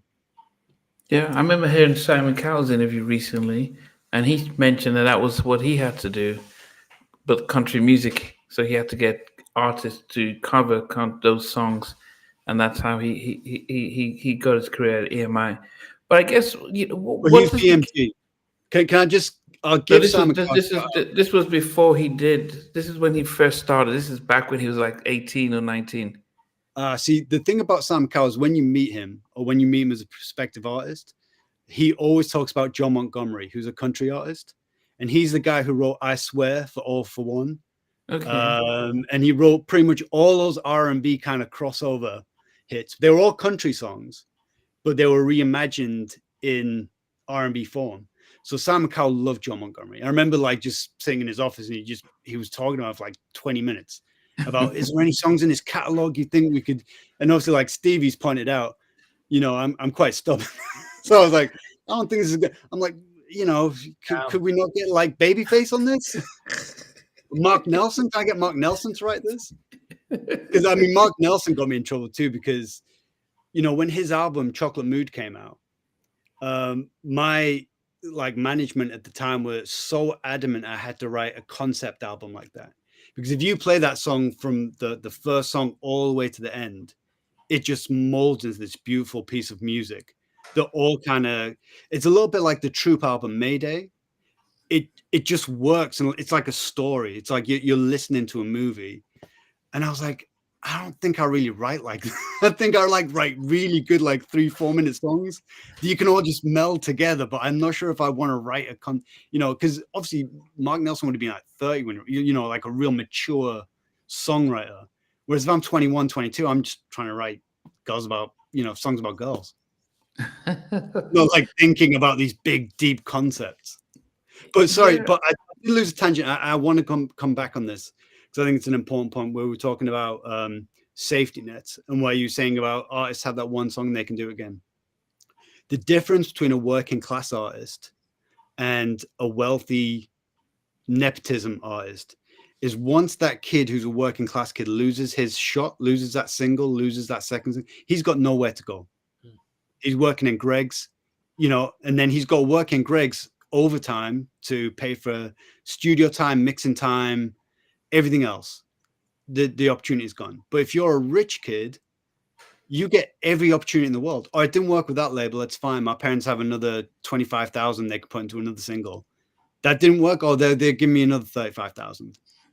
And that's where it's really difficult. And that's where I see the class differences in music. I remember once my mom, when I was like the flavor of the month in London, we got invited to a lot of like premieres and film parties. And Graham Norton hosted a party once, and I took my mom because my mom loved Graham Norton. And she pulled me aside and she was like, JP, she was like, you do realize like we're the only working class people here. You know, we looked around and every other like artist or person there was, you know, either like a nepotism or incredibly wealthy. Whereas back in the day, if you think someone like Marvin Gaye, like if you read Trouble Man by I'm not sure if Nathan George wrote that, but there's certain books about it. if you're Marvin Gaye and you're the drummer at Motown, you know, and you've got no money, you've got nothing. It didn't matter to Berry Gordy, right? Berry Gordy is going to believe in you if you're talented. He doesn't care what your parents do. He didn't care about Marvin Gaye's parents at that time. He would just sign him. Whereas these days it's completely different. Do you think Marvin Gaye gets signed now? I mean, that is a scary thought, isn't it? It's a scary thought. But imagine Marvin Gaye is just a session drummer in a studio, let's say Bonafide in Old Street. Would a label who's just heard him sing a 30-second gospel song, I Had the Sparrow, would they then give him 25, 30K to do He'd a probably single? end up on a label like Daptone or something like that, some boutique label. That's I think that what the label does is they go, do you have the money to create your own album, and then we'll maybe market it for you? And then Marvin Gaye, who's just a session drummer, doesn't have the money to make his album. Yeah, but I think music has changed. Would a Luther get signed? Would we sign a Patti LaBelle? All these things can be So the industry has changed. Labels were smaller. They were. It was a very the economics was much different. So there was always the way the situation is now. It is very much TikTok, and everyone has all joined that TikTok algorithm. It's not. It's about quick music that you forget tomorrow, and then you're on to the next one. It isn't about building careers. But what was so when we look at your Beckwith album? Oh, actually, what's the name of the? I'm just trying to think about the name of your album that was released, because is it called Beckwith? Yeah, it's called Beckwith. So it's B.K.W.H. and I decided to call it Beckwith so people would stop asking me what B.K.W.H. meant. Okay, so you got your Beckwith album. What was the? When did you start working on it, and what was the? As an independent artist, how were you thinking about making an album to not just be what's success for an independent album? So when did you start working on it, and did you think about what success for this album would look like when you went in the studio to start recording it? I'll be honest, no. So this album started when I spoke to somebody called Helen Williams from Elite Management, who used to represent me. And I was looking for a remix of You're That Kind of Girl. And she put me in touch with Jimmy Anthony. And Jimmy Anthony did this incredible New Jack Swing remix of You're That Kind of Girl, way past my expectations that I had. And I was like, oh, wow, this is really good. So I sent it to Bigger. Bigger starts playing it, sending it out, and it gets just an epic return. So I realized I've got to release it. So I upload it to DistroKid, and I get a phone call saying, oh, hi, we work for Spotify in London. Your song's triggered an algorithm which is linked to Bruno Mars's Finesse. So your song is going to be placed quite high in these, editorial playlists. I'm not going to lie to you. I had no idea what that meant. So I called a friend of the PRS and I'm like, look, I got this phone call. I don't know if it's real or not. And they're like, it's real. They're like, Apple have already contacted us to say that on the Apple Music playlists, this is going to go in high. And to be honest with the PRS, they were fantastic. They helped me register and get everything right. Bigger worked his magic, got it into all the right hands, got it played by everybody. And yeah, it did phenomenal. It far exceeded any expectations that I had. When was this? This came out in March 2020. No, sorry, July 2020. Now, what a huge advantage of the song had, and I didn't appreciate this at the time, because we were in lockdown during COVID, nobody could perform live. So when DJs were getting music, they were either getting old music or they were getting, you couldn't say this person's playing Wembley this week, so we've got to play his music. This person's playing the O2, we've got to play their music. There was no financial incentive for any DJs to promote a major label's artist. So DJs started playing that song, even pop, Heart FM, Smooth FM. And it got huge. And the song on its own merit stood out. You know, I can't take any credit. There was any, you know, musical genius behind it. It was a perfect storm. You know, I had friends saying, "This is what the music industry owes you, man." This is the universe sorting itself out. And my dad had just passed, unfortunately. So Oh, my biggest sorry. regret about this is my dad didn't get to see it happen, because he was there throughout all my struggles. Because Mm. he took, you know, like yours and Stevie's attitude of, he was like, "Why don't you just sell out?" He just Well, said, no, he no, was no, like, we didn't try to take you to I'm not sell out. saying This, to sell we out. didn't, we no, didn't no, say no. But sell what I'm trying to say is, out. No, it's what he couldn't understand is why a label would offer me money and I and wouldn't you would take refuse it. Yeah. it. He couldn't get his mind, because my dad's dream was to play music. So he was like, if anybody offered me money right now, I'd go and play music. He was like, but kid, you've got these people genuinely want you to do something. He's like, why are you being so, you know, my mom's always had my back. I think because my mom likes soul music and she has been so supportive, you know, and she's probably had to listen to me sing Tevin Campbell a million times, even on like my worst days, and still back me. You know, she kind of knew where I was going with it and has always been super supportive. But my dad just couldn't quite figure it out. He was just, I don't understand what you're trying to achieve with this, that these people want you to take the money and you won't take the money. Yeah, but you I was know, like, Rift was exactly the same after their first album. They went to the second album. They wanted to sound like Jodeci. The label says, "Okay, you've had your little play around with the album. Judy's got a boyfriend. It didn't do too good. Now we've got David Foster. We want to, get some big ballads and really push you in a different direction." Three of the five members says, "Nope, we want to still do some R&B and go and do like the whole Jodeci stuff because that's connecting us with the black community." Whilst the label was saying, "Look, we want to do these big ballads. Look at what Boys to Men are doing. We want you to go in that direction. We're going to pay for everything." They said no. Then they said, "Okay." They walked away from the record label, thinking that they'll go to Electra or the other places, and they were blacklisted. They said once you walked away, a phone call went, "Don't sign these guys," and they learned the hard way, and they actually fell out. It wasn't until half of them went to Metavision.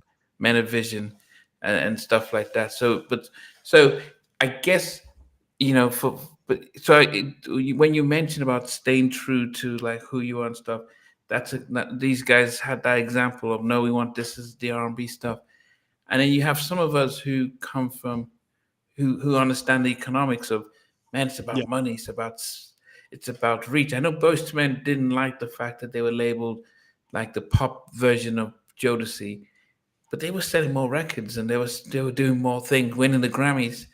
I don't think Jodeci won a Grammy. The Boyz II Men, how many have they won? And Sure. they've sold all those records.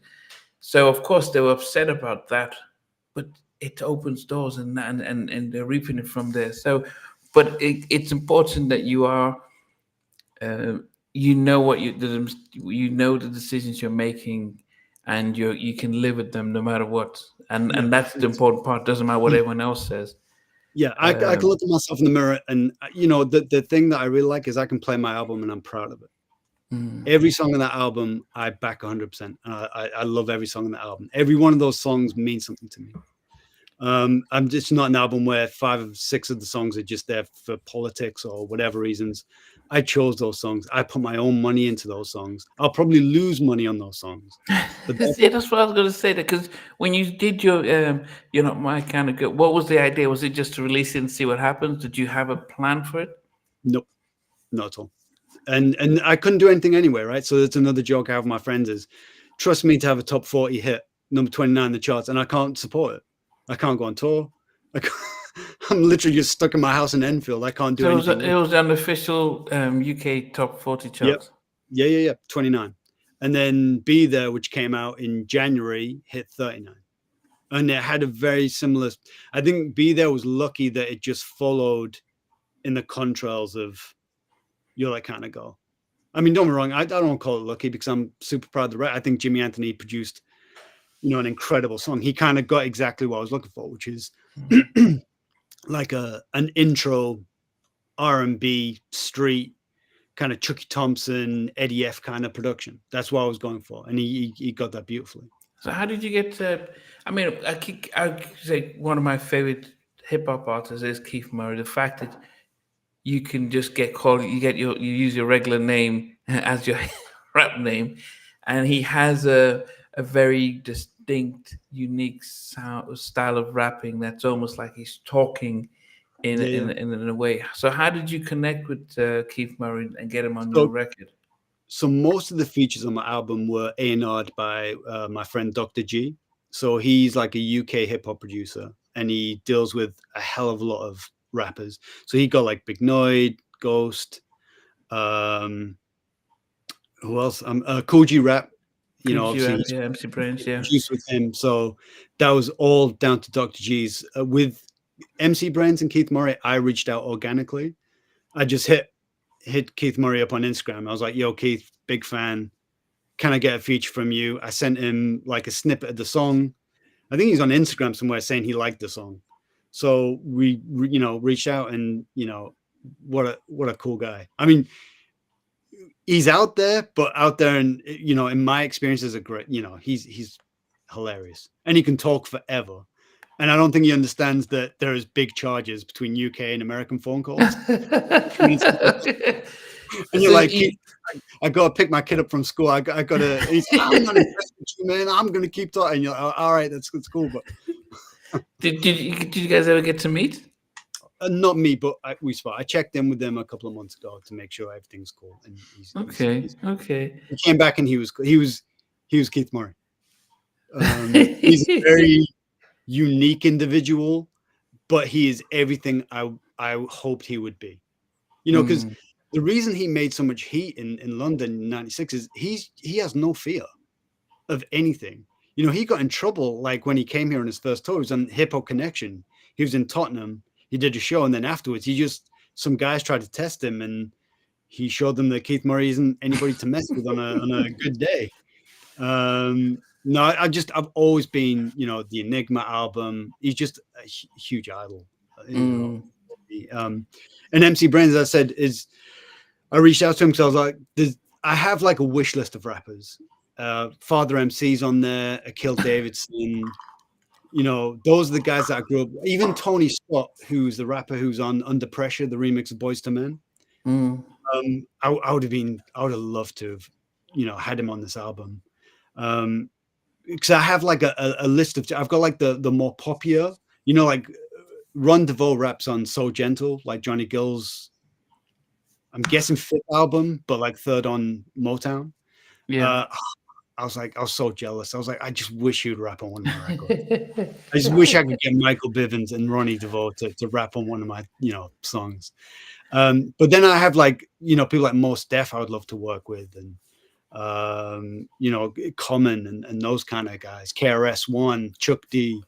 But does it get to a point where if you had too many features, you start becoming like an SWV's what's their third album that they had all these features? Does it become a little too many? Not for me. Not for me. I think I understand that argument. So like, I mean, Bigger would have been great to have it here, with me, because a lot of the UK soul DJs always ask for my music without the rap features. But I think because I like the streets, and I spent a lot of time in London, with street guys, I like that influence. I like it there. It's that's part of the R&B hip hop I love. Like when Keith Murray on my record says, "Call my name and I'll come running," I mean, that links my song to Total's "Can't You See" remix. That kind of has now like a musical levity to it, and a joining to it, which gives the song more legacy, which I just like the romance of that. So Stevie, what was okay? Yeah, Stevie. I mean, what were your favorite songs on his album? Like I was saying earlier, a lot of music is about timing. This album, when I first heard it, I was like, wow, he's done New Jack, he's done hip hop soul, and I thought, it's talking to people like me and Namdi, but the thing with that crowd is getting smaller and smaller. It's appealing to a very hard. It's the people who are just left, really, who remember that sound. It's tough because you could have called this album Stubborn, You know, you really could have called it stubborn. I might, you know, I it's might like call a remix album stubborn. you give me the sound that I grew up with, and you know, I love you for that. But at the same time, I'm thinking it's not the time. I'm not about the new Jack stuff, and I'm talking like you say, you want to do more records with rappers on it, and it's just not the time at the moment. I'm seeing like I remember pre-2020 when I started playing Afro beats on radio, and there was people on my station laughing at me saying, "Why are you playing that?" Because I said, in a few years' time, this is going to be the biggest thing since like I said no, and they were laughing at me, and I could see it then. It's like now I can see what's happening now, you know, and I can probably I can't predict the future, but I can see what's bubbling up and what's going to be big in like 1 or 2 years' time. Afro beats now has peaked; it's done, and that is a really harsh thing to say because I love it, but I know it's done. It's peaked. It's But you the know. thing is, They're from my you know, perspective, Afrobeat producers now that you know they're making like drill sounds and they're getting rappers on and this that it's done, it's done. what I And I'm would say though about what's our generation is our generation's buys music still. So like our generation are I'm the proof of that, right? Like if you go into iTunes right now, I have the #1 album R&B, I have the #1 single R&B. My album cover is the genre cover for R&B right now. And potentially at midweek charts, it looked like it was going to go top 40. The difference that I have is kids are streaming. I can't compete with that. Like I have no chance. If you try and get a 16, 17, 18-year-old kid to listen to my music, they're not going to do that. But if you've got somebody who has a credit card and pays for music from iTunes, they're still going to download good music. I mean, I still do. Every Friday, I'll watch Soul Child does like his new releases of the week. Let's say he does 5 songs. I'll probably buy 2 of those. I still spend actively between 10 and 20 quid a week on music, on downloads. And there's still that core audience in R&B who love it. Yeah, and those are the guys who really supported me and looked after me and really backed this and gone after it. You know, as I said, with streams, that's a young person's business.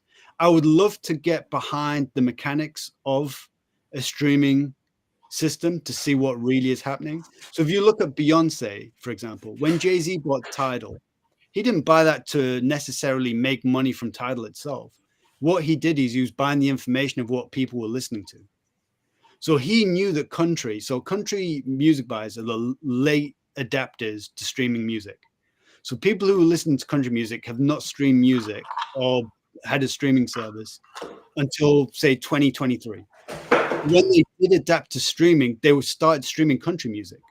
So Jay-Z behind the scene with Beyonce's team is seeing this huge spike in all these country artists like Chris Stapleton. I'm trying to think all the young Luke Combs. So they're obviously looking at it from a commercial aspect saying, all right, so the people who are now paying for these subscription services are listening to country. Like country music at the minute is on fire. And it's not because they're doing anything different or new. It's purely because the people who were buying CDs in Walmart and Target are now on subscription channels. So that's where you're really seeing like the data with this.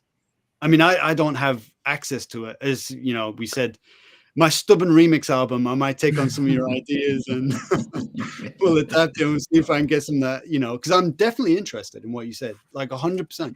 And if that music is available and people are making that music and I think it's good, then, you know, I'm definitely interested in that. But it was interesting you see about my voice being a bit unique. I've got a shout out. You know how everybody gives Teddy Riley plaudits for his production, his writing, his innovation. I'm always impressed with his vocals. And the reason I'm impressed with his vocals, a vocal teacher taught me this when I was younger. He was like, listen to all these singers in the R&B space. Everybody was wanting to be a crooner. You know, Keith Washington, Freddie Jackson, Gerald Alston. We played all these ballads. And he was like, what stands out to you? And it was Teddy's voice. Now, he may not have been doing all these crazy phrases and all these intricate notes and, you know, but his voice stood out. And I think when Marvin produces me, he's very conscious of me being my own artist. He's always like, you need to JP this out. You need to Beckwith this out. Like this, don't sound too much like Ray J. Don't sound, because my natural tone is probably closer to Ray J and London Jones than it is anything else. So I'm always trying to maybe be a little bit more head singing, maybe a little bit nasally, singing in like D and F, raising, you know, the key of my voice up a little bit. Whereas I could probably sit back a little bit and make my tone richer. So that uniqueness of voice that Teddy Riley has is such an inspiration to me, which I think people never, ever talk about.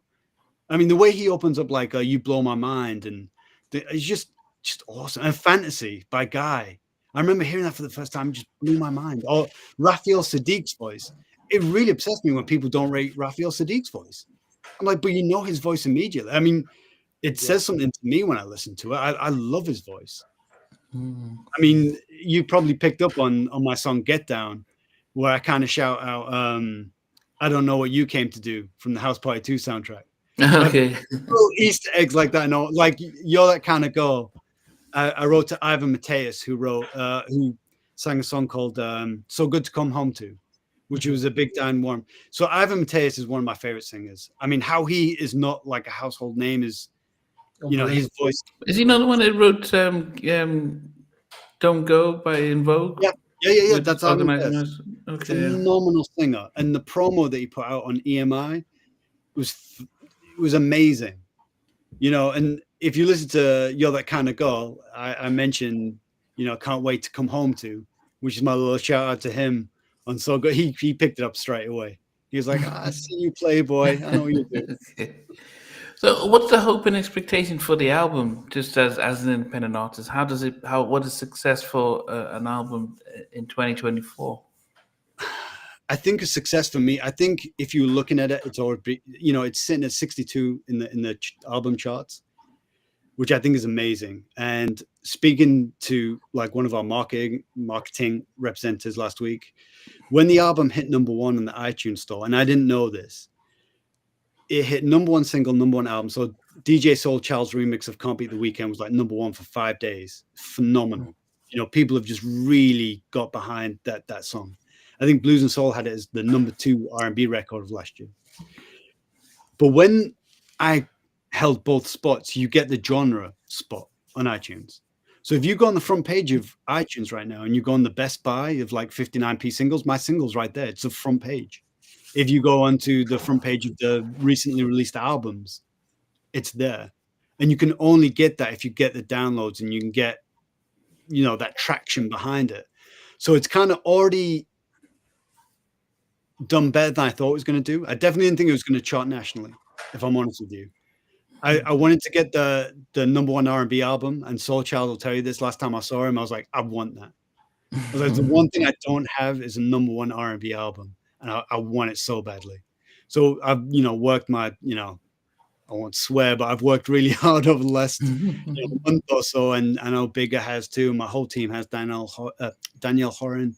We really tried our best to get it there, and they got there. And then obviously Nash's chart, it did really well in the midweeks this week. But the thing that's hurt me this week is Glastonbury. So, you know, having that amount of TV space that those guys had. So like you saw Coldplay's albums all go back in the top 40. Dua Lipa's albums all went top 40. And then you've got my little album trying to fight away and trying to compete against them with no TV, you know, airplay whatsoever, purely just radio airplay, streaming, playlists. I mean, we've got quite a few campaigns on Spotify. We've got like a big showcase campaign with them, and we've got a marquee campaign with them that's been phenomenal. But yeah, it's already exceeded my expectations. But I think what killed me was getting that top 40 hit. I think one You're That Kind of Girl got 29, and the doors that opened for me, it got me back into labels. You know, it got me a meeting with Steve Crane at Sony Records, head of A&R there. It put me back on the radar of people. And it also made me hungry to get more of it. I had a little taste, but now I want more. Now I want to see what I can do. Can I get more? Can I do better? Can I write better songs? Can I get better production? So I mean, you know, a track like Can't Beat the Weekend, I can hear that on radio too. Yeah, I mean, bigger. I got You it know, there. I can hear that daytime radio too. It Yeah. would, you know, the audience ain't going to be offended by that track. It's catchy. You know, there is tracks on this album that are just they are perfect for radio. Yeah, I mean, Can't Be the Weekend. I mean, I know Soul Child talked about it last time he was on the show, like with this double meaning lyric. I mean, that song I'm really proud of, because obviously most people think it's about the weekend and just having a great time, when reality is it's just saying that I can't beat the weekend in the charts. No matter how hard I try, no matter how, I just can't beat that guy. I mean, I've beaten him now. I didn't But think it was the weekend, but it's okay. yeah, I mean, Oh, it's that's fine. why he So just says can't beat Craig David next single. yeah. Well, as I said, I would love to do a video where I just lose Craig David continuously, like chess or and to be honest, that was Soul Child's idea for Can't Beat the Weekend. He was like, you need to get somebody who looks like the Weekend, and you need to like lose a basketball game to him. You need to like lose a football game to him. Which is, if I had the budget, I would love to do that, but it's just, you know, the reality is it's not, you know, possible. But yeah, but going back to Craig again, he's the first guy that I saw in real life make real money from the music industry. When he signed for Atlantic, I'd felt like the whole of the UK had signed for Atlantic. You know, he got a massive deal. But that was, you know, for a kid from Southampton who'd been bullied pretty much his whole life to go and, you know, and be this big, you know, popular. I mean, Namdi, were you in America when he came out? So when he first came out, I was in the US, but I was here in 2001, bought his CD, took it back to the States, and people weren't feeling it until I don't know who he signed for in the US, and It was Atlantic. yeah, so they really pushed. What they did was to really push him on live shows with the guitarist. Mm. So that really said, wow, this guy can sing, especially with the music, and he was freestyling and singing. That really opened the doors for him, and then the simplicity of the lyrics that you could hear, and we hadn't heard of even Rodney was talked about when he did what's the name of saying you can you can the song he did with Destiny Child that won the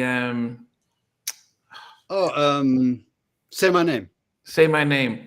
He was doing garage. He said he goes in the UK, listened to a lot of garage music, and his first original production was garage. But everyone hated it. They just couldn't. But this was he left some elements in it, but that was sort of a garage track because of what Craig was doing and what he was getting from the UK. So it was refreshing music when he went back to the States. When he went to the States to record his second album and did What's Your Flavor, it's kind of alienated everyone, kind of like, well, what's this? So that was the difference with the second album that didn't do well because he left the roots, which really, which really got him stuff. But I guess just going back to, the album now that you've put it together and packaged it out, do we expect to see you doing video showcases of you singing these tracks? Because I know you say you don't like to do live shows, but then visually, are you going to be singing letting us see you perform these tracks?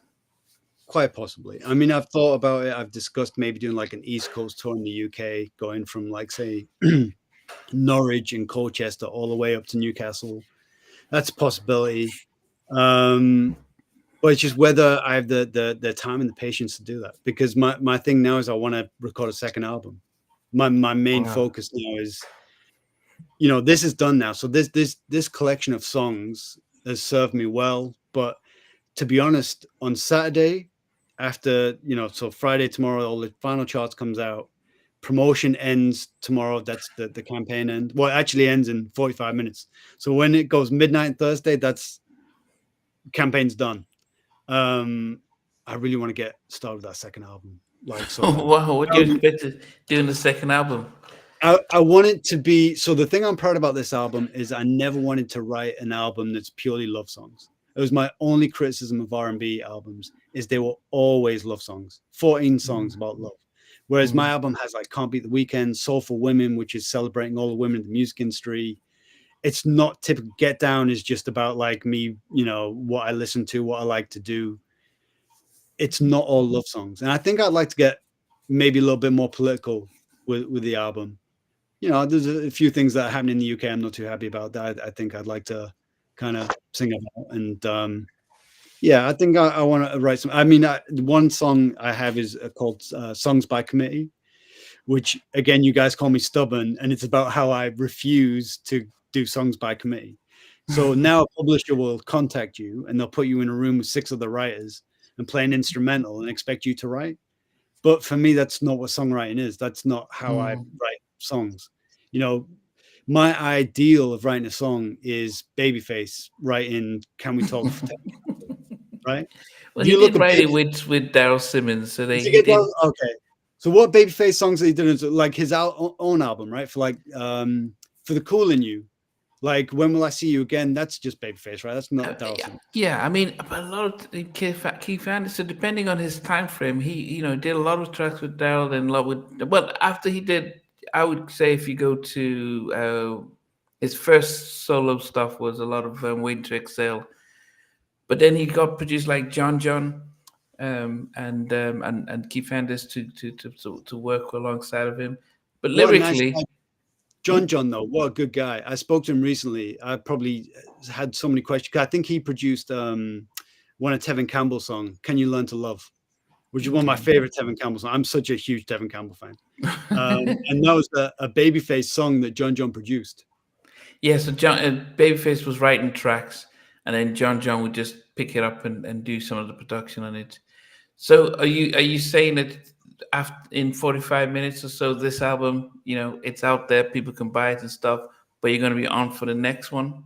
Yeah, I think the end date was always going to be the 5th of July.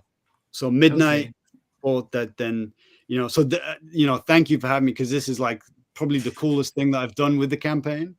And well, listen, half-time viewers who've not heard this album, right, need to check it out because it will appeal to halftime chat viewers. I mean, let's talk about All My Love. Number 1 record in the R&B charts right now. It's perfect halftime chat record. It sounds like the intro music of the actual YouTube channel. When I heard the music, I was like, you could probably mix that into All My Love. But yeah, All My Love is essentially like is a tribute to Jimmy Jam, Terry Lewis, and New Edition. I mean, you can hear the Easter eggs all over that with the na na na na, with the Ralph Tresvant from Sensitivity, and I got the Bobby bits in there, and I need somebody, Ralph. Yeah, let me tell you, that second Ralph Tresvant album is, I think that his song "Sexo" on the album is a song that I've chased my whole career. I think the sound that he got on that, but I'm always biased towards Ralph Tresvant. I'm always biased towards New Edition. It's like Ricky Bell. If I could have all the money in the world, I would produce a Ricky Bell album, because I know he has a solo album and it was great, but oh man, he's so good and so underrated. He's phenomenal, and literally he's a guy. I mean, again, I only figured out with the Heartbreak album. So on the Candy Girl album, when I was a little kid, his name on the back of the sleeve is Ricardo. So I always thought his name was Ricardo until the Heartbreak album came out. Okay. And just to go back to that, so the album that Marshall was going to produce with me and Marvin at Virgin, that was actually called JP Heartbreak, for like my real name. I mean, I know that Jagged Edge did JE Heartbreak. Okay, yeah. I mean, that album would have been a real good album for the time. We had like one of the songs had like the Candy Girl sample in it, but to go back to All My Love and not kind of go off kilter too much. My dream is that those guys can hear it. It's got a big bridge in there. I tried to take it right back. If it isn't love, you can hear elements of that in there, and the only thing it's missing is Ronnie and Mike. If they just came with a cool little 16 bars, it would make that song complete. But I'm really proud of it. That's 100% me production and writing. I'm incredibly proud, especially today, that it hit number one. Wow. I never thought I would produce an R&B number one record. That's never even entered my dream space. So the fact that Yeah. people have been kind enough and generous enough to support that, and like Stevie, you saying all those kind words about it, and if people then investigate after this conversation, I'm so grateful. It's, again, didn't expect it. The fact that it's worked so well is unbelievable. So I guess it'll be interesting to see when if you start to reach out to veteran R&B singers to come and collaborate with you. This time around, you got hip hop artists, so it'll be interesting to see if you go out and get some R&B artists to I'll be collaborate honest, and do it. I don't get intimidated often, but those guys, they do intimidate me. Like you were talking about the three guys from Riff who joined Men of Vision. Yeah, I mean, Break It Off. I listened to that today. That's like, it's such a phenomenal R&B record. And them leaving Riff to do that, I kind of think that's awesome. Like, you produce something timeless. Now, let's say they only got 1,000, 1,500 streams there, but those people, I mean, I'll support those guys forever. Those guys could throw any record out and I'd support, because I love that record. I mean, that second Men of Vision album for me is close to R&B perfection. You've got like the Neptunes on there with all those crazy Star Trek samples, which as a young music, student, blew my mind. I was like, how are you going to have a Star Trek door opening and closing in a song? That's crazy. But it's like their snare drum throughout the whole song. But again, that's the Neptunes. At that time, they were, top of the game as well. But yeah, I know I would love to, I obviously I'm a fan of yours. I've mentioned this before, Namdi, and yours, Stevie. And when I see you guys, I mean, having like Tim and Bob on your channel, just listen to those stories, just makes so much sense to me. And like, as a fan that I am, when you're discussing with those guys about the first 112 album and how those songs were really for Boyz II Men's second album, it just makes so much sense. And then you add the remix Boyz II Men album in there with their Make Love remix. I'm not sure if Tim and Bob did that, but it kind of fits with the 112 first album. And I think that Make Love remix that Boyz II Men did on that remix album, again, is a song that I've always chased my whole career. I just think it's so good. And it probably is like their Jodeci moment, where they're like, okay, this is street. And again, in Brixton, those guys who play that song, that song was probably the only Boyz II Men song they were playing in the streets. Wow. Yeah. And then if you think you're not walking through Brixton to go play basketball and you're listening to Water Runs Dry, I am, because I'm the biggest Boyz II Men fan alive. But you'd get those guys who'd be like, no, I need to listen to Jagged Edge, or I need to listen to Jodeci. Hence, you have people like Men of Rift just saying, "No, we want to be like Jodeci," and you have business people that are thinking, "Well, they've only sold this many, but Boyz II Men have sold this many. I know who I would want to be like. I probably want to be the one who's selling." And but yeah, Here's a question for you then on that. All for One probably sold a lot more records than Jodeci did. But Jodeci can go on tour whenever they want to. They've just been on tour with New Edition. They're selling out arenas. Their legacy is solid. But would you rather be with All for One and sell all those records and be like successful for those 5 years? Or would you rather be like Jodeci, where you have that early legacy, you make 3 unbelievable records, and now you can tour off those records for the rest of your life? I was playing, Diary of a Madman again today. I just had it on while I was running. I mean, it's a phenomenal piece of work. I mean, Casey and Jojo at that time with Devante's production, I'd want to be in Jodeci. Yeah, I think if you think of the and that's not disrespect to All for One, by the way. I just want to say, I mean, but they had they had the I Swear, but they didn't. I mean, they had the massive big single and the album that came out, but they didn't. They weren't consistent. Boyz II No, Men. they had three huge songs. They had they had I Can Love You Like albums. That. We're talking about albums. I mean, these guys both put up at least three albums out and went as consistent. But but as I said, I think you most artists, when their first album blows up, goes diamond, then you can start to think, okay, let's have let's work on the direction of a follow up album and stuff. But anyway, I guess it's going to be interesting to see the direction you take with your new album and who you might feature on there. If there are going to be legacy R&B acts that you invite onto your album, which it would be great. I You mean, did the hip hop on this album, maybe you do some R&B on this next. I would invite all of them. Like Brian McKnight, Joe, Keith Washington. I think I mentioned Keith Washington, but I so loved Keith like growing up. Yeah, I mean Brian McKnight, phenomenal. His second album, is it I Remember You or I Remember? I mean, such a beautifully delicate. I was a big fan of his debut album. It was one of the albums I just would start and never stop playing. I just thought that was his masterpiece. I liked his second album. I thought the writing on his second album was incredible. Like Marilee, Day the Chariots Come, I Remember You. I know it wasn't as commercially successful as his first album. But I just thought from a lyrical standpoint, I thought it was quite beautiful. Yeah. Well, you know what? It's definitely been a pleasure. I mean, I always thought I end with asking my guests if favorite movie stuck on an elevator. What would you pick to watch? Favorite movie? Yeah. Field of Dreams with Kevin Costner. If you build it, they will come.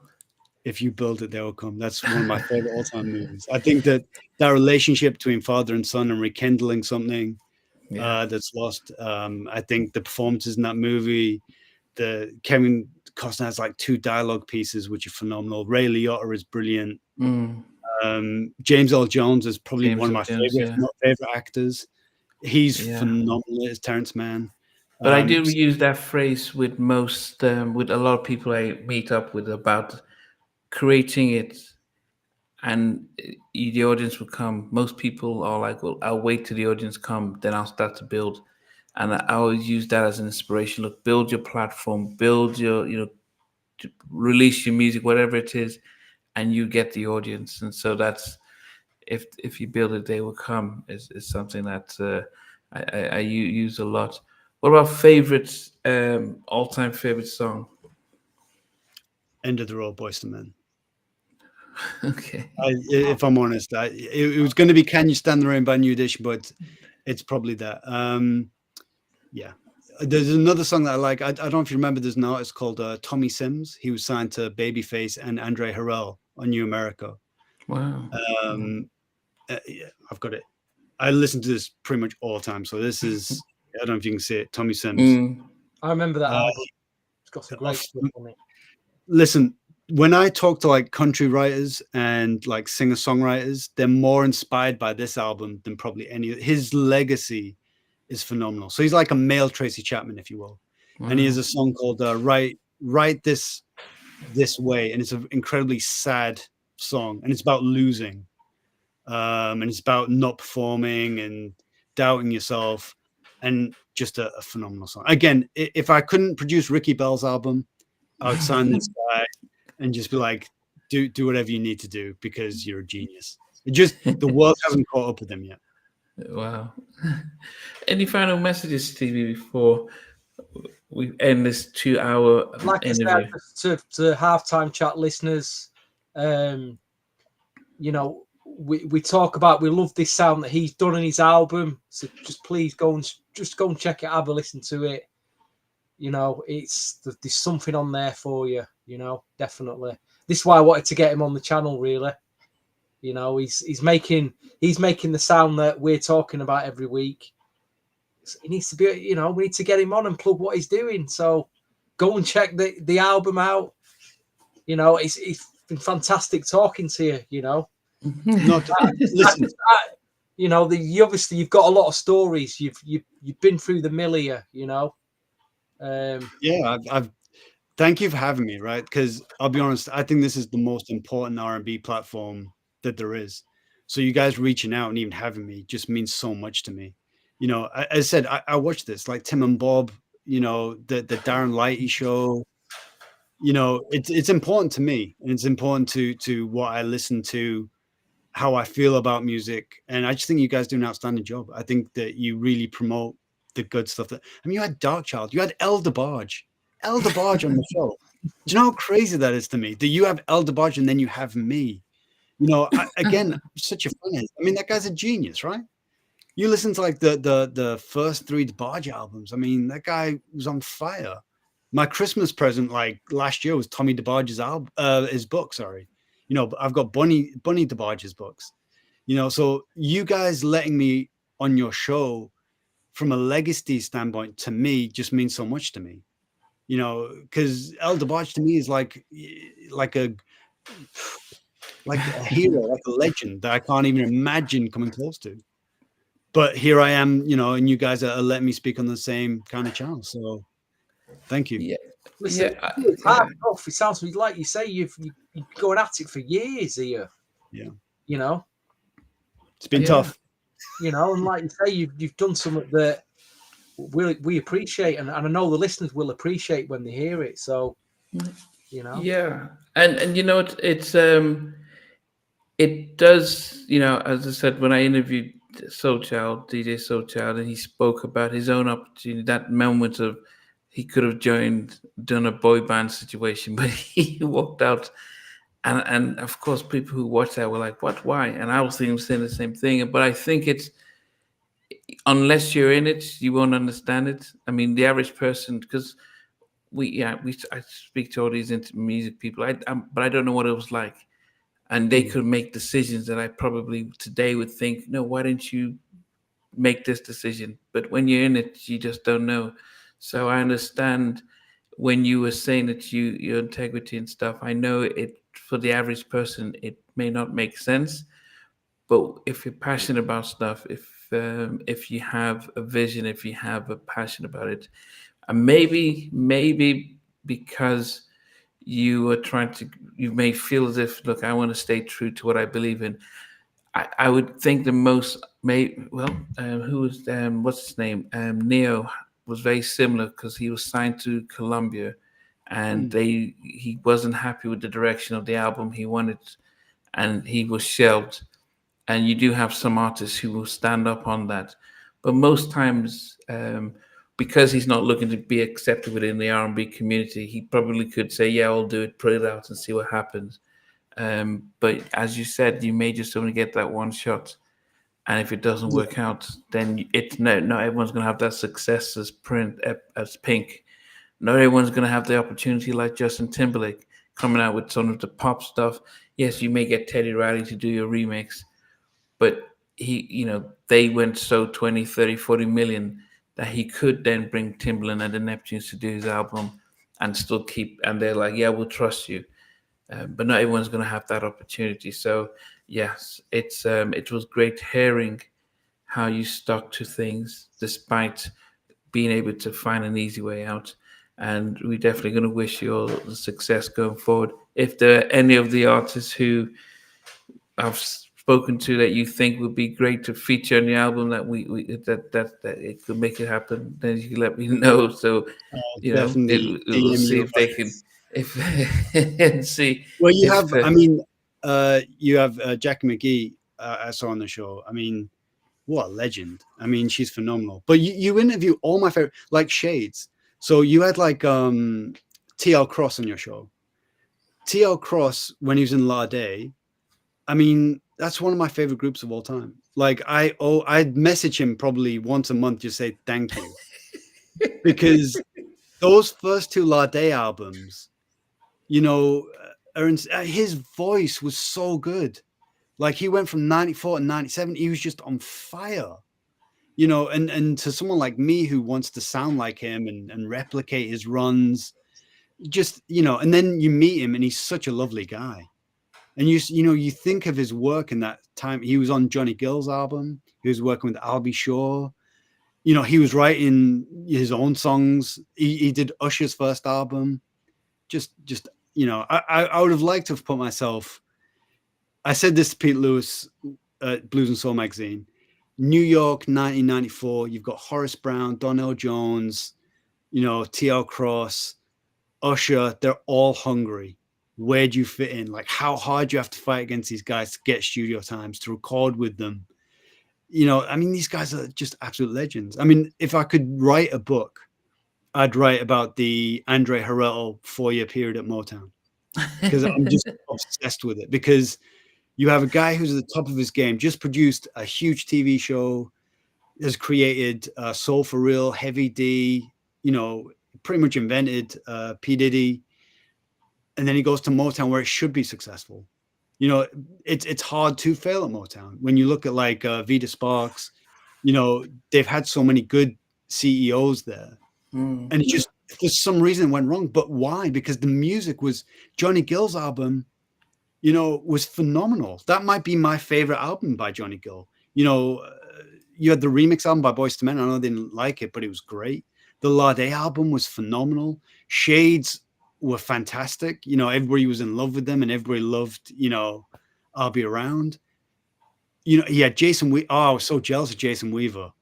Again, why does he have to be so nice?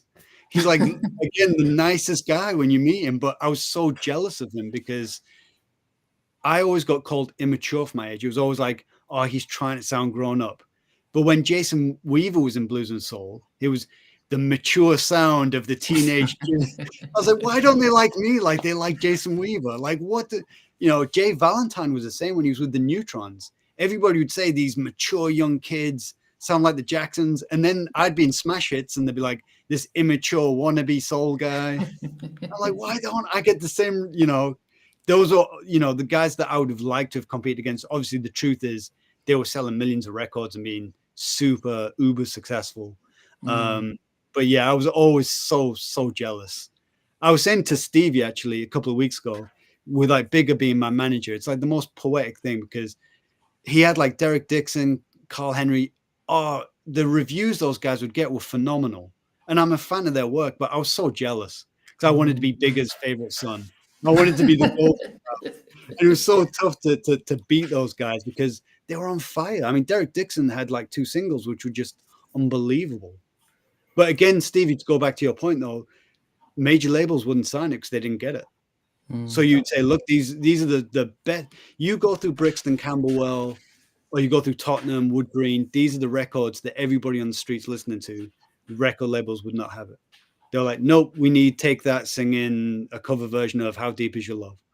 I did a test with that with Portrait. I played Friends like the How Deep Is Your Love Portrait version against the Take That version, and they all chose Take That. And I'm like, you guys are insane. Because, I mean, Portrait, that second album, that's music genius to me. The bass sounds they were getting on Can I Call You, the delicate, like, tone of the voices. I'm getting goosebumps now just thinking about it. But with everything, think about we spoke about Zomba, Jive. When you're selling 20 million Backstreet Boys and in sync, you don't have time for Kumo D or for who did we interview recently that was on Jive and they released. They don't have. There's no space because this is what's bringing in the money. So anything else that's going to take up too much space, they let you go. Clive Calder obviously had Zomba and Jive. Yeah. And I've met him twice. And I'll be honest, he was really cool with me personally. And if you look at like the Pure Swing compilations, you might not have seen them in the UK, but they were huge here. He backed all his R&B artists to the hilt. And he really did push them, like the High Five stuff here. It may not have charted, but that wasn't because Clive didn't believe in it or didn't push it. It was purely just it didn't connect in the UK at that time. They just wanted a different sound. But Clive Calder, honestly, I promise you, and I'm not saying this to get favors from him, I'm sure he wouldn't be interested in signing me anyway, but he genuinely believed in R&B music in the 90s, especially in the UK, and pushed it. He put his money behind it. So he probably lost money in a lot of projects, but he's one of the few good guys. There's not many of those good guys around in the industry. You've got Ian McNay. He's a great guy, big, studio executive. You got Clive Cowell. Some of them are good guys. Sam Cowell, I've got no issue with him. He may not produce the music that I particularly like, and I couldn't sign to BMG because I was too stubborn. But I think he's always tried to do right by his artist, though. There's not many people who've signed to him who don't like him afterwards. So, like, say, like, if you sign to Bad Boy, I mean, the fact that none of those Bad Boy guys are millionaires is beyond me. Because you look at Motown and you look at Berry Gordy, he looked after everybody. Not one person had a bad word to say about him in the 80s and 90s. You know, he made Smokey Robinson one of the most successful people alive. Yeah. You know, Martin Vandellas, Four Tops, the Temps, you know, if you ask Richard Tyson from Temptations, he'll tell you that when they left Motown, it was the worst thing that ever happened to them. Yeah. I mean, yeah, there's definitely keep going on and going on. But yeah, next year, we'll as I said, once you're onto your next album, you know, we can always get you back for an update, you know, to see where things are and stuff like that. But it was definitely great to have you and go through that story. And you know, I'm going to leave this guy with one final thought. There's a guy, a New Jack Swing artist who had a major hit worldwide called My Prerogative. You might have heard of it, called Bobby Brown. What we've learned tonight is this. We've got this guy here, Namdi, called B.K.W.H. He's stubborn. What a single that would make, maybe. Well, I'm writing that. As soon as we leave there, I'm writing that. How that'd make a B.K.W.H. stubborn. You guys will get publishing splits on that. I'll leave you with that thought, B.K.W.H. It's happening. DJ Soulchild, if you're listening, Jimmy Ante, if you're listening, let's do this. I'm happy with that. I can write that all day long. Okay. Yes, we'll look out. That could be another summer jam, so that'll be definitely interesting. But we'll definitely thank you. Thanks, guys, for tuning in and stuff. Over here in the UK, as we started, we started with a conservative government, but we're ending the night with a new government. So God knows how much the country changes over the next going forward. But you know, we can only hope for the best, if not. But anyway, happy 4th of July for those in the States, and for us here, back to work on Friday. Just search him out. You could see his album is available on all streaming services, YouTube, and you can. If you just search Beckwith, the B.K.W.H, you will be able to see him pop up. Search from IG, Facebook as well. But get that album, get it downloaded and listened to. Download and listen and stream, and everything. Yes, on repeat. Yeah, please do. Repeat as many times as you can. As you can, yeah. Especially, So he's got some good tracks. I love the one with the Keith Murray. He had Ghostface Killer, MC Brains, and so Coogee because I forgot Coogee Rap, and you know he's one of my heroes. And awesome. I asked him not to cuss, he didn't cuss. So. Definitely. Well, thanks, Beckwith. Thanks, guys, and we'll definitely.